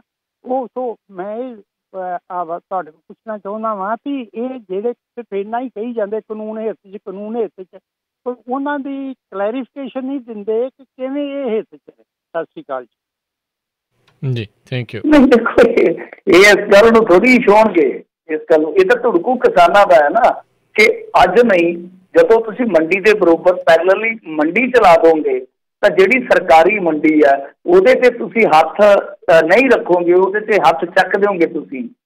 ਤਾਂ ਜਿਹੜਾ ਹੱਥ ਰੱਖੋਗੇ ਉਹ ਤੁਸੀਂ ਪ੍ਰਾਈਵੇਟ ਪਲੇਸ ਤੇ ਰੱਖੋਗੇ ਤਾਂ ਮੰਡੀ ਆਪਣੇ ਆਪ ਖਤਮ ਹੋ ਗਈ, ਸਮਝ ਲਓ, ਕਿਉਂਕਿ ਸਟੇਟਾਂ ਤੋਂ ਮੰਡੀ ਨਹੀਂ ਚੱਲਣੀ। ਸੋ ਇਸ ਕਰਕੇ ਉਹ ਕਲੈਰੀਫਾਈ ਕਿਉਂ ਕਰਨਗੇ ਇਹਨਾਂ ਚੀਜ਼ਾਂ ਨੂੰ। ਉਹ ਤੇ ਕਹਿਣਗੇ ਕਿ ਦੇਖੋ ਜੀ ਇੰਨੇ ਮਹੀਨੇ ਹੋ ਗਏ ਆ ਕਾਨੂੰਨ ਲਾਗੂ ਹੋਣ ਨੂੰ, ਤੁਹਾਡੀ ਕੋਈ ਮੰਡੀ ਬੰਦ ਹੋਈ, ਅਸੀਂ ਤੁਹਾਨੂੰ ਭਰੋਸਾ ਦਿੰਦੇ ਹਾਂ। ਰੌਲਾ ਇਹ ਆ ਨਾ ਕਿ ਜਦ ਬੱਸਾਂ ਪਈਆਂ ਸੀਗੀਆਂ ਨਿੱਜੀ ਬੱਸਾਂ, ਉਦੋਂ ਵੀ ਤੇ ਆਹੀ ਚੱਕਰ ਸੀਗਾ ਨਾ। ਨਿੱਜੀ ਬੱਸਾਂ ਦੇ ਵੀ ਪਰਮਿਟ ਬਣੇ, ਸਾਰਾ ਕੁਛ ਰੂਲ ਐਂਡ ਰੈਗੂਲੇਸ਼ਨ ਬਣੇ, ਪਰ ਬਾਵਜੂਦ ਇਸ ਦੇ ਤੁਸੀਂ ਦੇਖ ਲਓ ਜਨਤਕ ਬੱਸ ਸਰਵਿਸ ਦਾ ਕੀ ਹਾਲ ਹੋਇਆ। ਨਿੱਜੀ ਹਸਪਤਾਲਾਂ ਦੇ ਸਾਹਮਣੇ ਬਣਾਏ ਗਏ, ਉਹਨਾਂ ਨੂੰ ਵੀ ਲਾਇਸੈਂਸ ਲੈਣਾ ਲਾਜ਼ਮੀ ਕੀਤਾ ਗਿਆ, ਪਰੰਤੂ ਤੁਸੀਂ ਦੇਖ ਲਓ ਅੱਜ ਸਰਕਾਰੀ ਹਸਪਤਾਲ ਕਿੱਥੇ ਖਲੋਤੇ ਆ। ਸੋ ਇਹ ਚੀਜ਼ ਉਹ ਨਹੀਂ ਦੱਸਣਗੇ, ਇਹ ਕਿਸਾਨ ਦੱਸ ਰਿਹਾ ਕਿ ਹੌਲੀ ਅੱਜ ਨਹੀਂ ਕੱਲ ਨੂੰ, ਕਿਉਂਕਿ ਜਦੋਂ ਤੁਸੀਂ ਜਿਹੜਾ ਪ੍ਰਾਈਵੇਟ ਪਲੇਅਰ ਉਹਨੂੰ ਖੋਲ ਕੇ ਰੱਖੋਗੇ ਕਿ ਤੁਸੀਂ ਜਿੱਦਾਂ ਮਰਜ਼ੀ ਖਰੀਦ ਸਕਦੇ ਹੋ। ਉਦਾਹਰਨ ਦੇ ਤੌਰ ਤੇ ਅੱਜ ਉਹਨਾਂ ਤੇ ਕੋਈ ਟੈਕਸ ਨਹੀਂ ਹੈ ਤਾਂ ਮੰਡੀ ਦੇ ਵਿੱਚ 850 ਟੈਕਸ ਆ ਜੇ ਕਹੀਏ ਤਾਂ ਆਪਾਂ ਲਾ ਲਓ ਕਿ 8.5%, ਮਤਲਬ ਕਿ 8.5 ਰੁਪਏ ਬਣ ਗਏ 100 ਪਿੱਛੇ। ਤਾਂ ਤੁਸੀਂ ਇਹ ਦੇਖੋ ਕਿ ਵਪਾਰੀ ਜਿਹੜਾ ਬਾਹਰ ਖਰੀਦੇਗਾ ਉਹਦੇ ਤੇ ਨਿਲ ਟੈਕਸ ਆ, ਤਾਂ ਉਹ ਜੇ ਮੰਨ ਲਓ MSP ਦੇ ਨਾਲੋਂ 4 ਰੁਪਏ ਵਧਾ ਕੇ ਵੀ ਦੇ ਦੇ ਕਿਸਾਨ ਨੂੰ ਤਾਂ ਵੀ 4.5 ਰੁਪਏ ਉਹਨੂੰ ਪ੍ਰੋਫਿਟ ਹੈ, ਤਾਂ ਉਹ ਫਿਰ ਕਿਉਂ ਕਿਸਾਨ ਮੰਡੀ 'ਚ ਜਾਊਗਾ? ਤਾਂ ਵਪਾਰੀ ਕਿਉਂ ਮੰਡੀ 'ਚ ਜਾਊਗਾ? ਉਹਨੂੰ ਮਾਲ ਸਸਤਾ ਬਾਹਰੋਂ ਮਿਲ ਰਿਹਾ ਹੈ ਤੇ ਕਿਸਾਨ ਨੂੰ ਰੇਟ ਸਭ ਤੋਂ ਵਧੀਆ ਮਿਲ ਰਿਹਾ ਹੈ, ਤਾਂ ਮੰਡੀ ਫਿਰ ਜਾਊਗਾ ਕੌਣ ਮੰਡੀ 'ਚ? ਮੰਡੀ 'ਚ ਹੁਣ ਜਾ ਕੇ ਉੱਥੇ ਕੋਈ ਸਰਕਸ ਵਾਲੇ ਤਾਂ ਭਾਵੇਂ ਸਰਕਸ ਚਲਾ ਲੈਣ, ਇਹ ਖਰੀਦ ਫਰੋਖਤ ਤਾਂ ਨਹੀਂ ਹੋਏਗੀ ਮੇਰੇ ਖਿਆਲ ਦੇ ਨਾਲ। ਜੀ ਅਗਲੇ ਕਾਲਰ ਨੇ ਕਰਮਜੀਤ। ਸਤਿ ਸ਼੍ਰੀ ਅਕਾਲ ਜੀ। ਹੈਲੋ, ਸਤਿ ਸ਼੍ਰੀ ਅਕਾਲ ਭਾਜੀ। ਸਤਿ ਸ਼੍ਰੀ ਅਕਾਲ। ਮੇਰਾ ਸਵਾਲ ਤਾਂ ਥੋੜਾ ਜਿਹਾ ਹਟਮਾ ਹੀ ਆ, ਉਹ ਆਪਣੇ ਨੇਕੀ ਹੈਗਾ ਕਿ ਚੱਲ ਬਸਿਆ? ਜੀ ਨਹੀਂ ਜੀ, ਉਹਦੇ ਬਾਰੇ ਮੈਨੂੰ ਨਹੀਂ ਪਤਾ ਜੀ, ਕਿਉਂਕਿ ਬਾਗੀ ਤੇ ਇੱਧਰ ਆਪਣੇ ਇਸੇ ਚੱਕਰ 'ਚ ਹੀ ਉਲਝੇ ਹੋਏ ਆ ਕਿਸਾਨ ਜਥੇਬੰਦੀਆਂ ਵਾਲੇ 'ਚ। ਉਹ ਤਾਂ ਤੁਸੀਂ ਕਿਸੇ ਨੂੰ ਨਿਊਜ਼ੀਲੈਂਡ ਤੇ ਕਰ ਲਓ ਫੋਨ, ਖਬਰਾਂ ਅਸੀਂ ਸੁਣੀ ਜਾਂਦੇ ਹਾਂ, ਤੇ ਬਾਕੀ ਮੈਨੂੰ ਨਹੀਂ ਉਹਦੇ ਬਾਰੇ ਨੌਲੇਜ ਹੈਗੀ ਕਿ ਉਹ ਕੀ ਸਾਰਾ ਉਹਦਾ ਹੋਇਆ ਉਸ ਤੋਂ ਬਾਅਦ। ਹਾਂ, ਉਹ ਕਹਿੰਦੇ ਆ ਕਿ ਕੁੱਟਮਾਰ ਹੋਈ ਆ, ਸੱਟਾਂ ਸੁੱਟਾਂ ਲੱਗੀਆਂ ਸੂ, ਆਂਦੇ ਆ ਕਿ ICU ਦੇ ਵਿੱਚ ਆ। ਇਸ ਤੋਂ ਵੱਧ ਆਪਣੇ ਕੋਲ ਕੋਈ ਜਾਣਕਾਰੀ ਨਹੀਂ ਹੈ ਕਿ ਸਰ ਜੇ ਰਾਜ ਕਰਨਵੀਰ ਸਿੰਘ ਕੋਲ ਹੈ ਤਾਂ ਕੌਣ ਦੱਸ। ਜੀ ਰਾਈਟ ਨਾਓ ਇੰਨੀ ਕੀ ਜਾਣਕਾਰੀ ਜਿਹੜੀ ਪ੍ਰਾਪਤ ਆ, ਉਸ ਤੋਂ ਬਾਅਦ ਦੇ ਵਿੱਚ ਅੱਗੇ ਕੋਈ ਵੀ ਖਬਰ ਜਿਹੜੀ ਹੋਰ ਅੱਗੇ ਸੁਣਨ ਨੂੰ ਜਿਹੜੀ ਉਹ ਨਹੀਂ ਮਿਲੀ ਹੈਗੀ। ਤੇ ਸਮਾਂ ਆਪਣੇ ਅੱਜ ਦੇ ਪ੍ਰੋਗਰਾਮ ਦਾ ਮਿੰਟੂ ਜੀ ਸਮਾਪਤ ਹੈ। ਬਹੁਤ ਬਹੁਤ ਸ਼ੁਕਰੀਆ, ਬਹੁਤ ਧੰਨਵਾਦ ਜੀ। ਮਿਲਦੇ ਹਾਂ ਜੀ ਫਿਰ ਅਗਲੀ ਵਾਰ। ਸਤਿ ਸ਼੍ਰੀ ਅਕਾਲ ਜੀ। ਸਤਿ ਸ਼੍ਰੀ ਅਕਾਲ ਜੀ। ਤੇ ਸਰੋਤਿਓ ਇੱਥੇ ਹੀ ਸਾਡਾ ਅੱਜ ਦਾ ਪ੍ਰੋਗਰਾਮ ਸਮਾਪਤ ਹੈ। ਮਿਲਦੇ ਹਾਂ ਅਗਲੀ ਵਾਰ। ਤੱਕ ਲਈ ਮੇਰੇ ਵੱਲੋਂ ਵੀ ਸਭ ਤੋਂ ਪਿਆਰ ਭਰੀ ਸਤਿ ਸ਼੍ਰੀ ਅਕਾਲ। ਸੁਣਦੇ ਰਹੋ ਪੰਜਾਬੀ ਰੇਡੀਓ USA।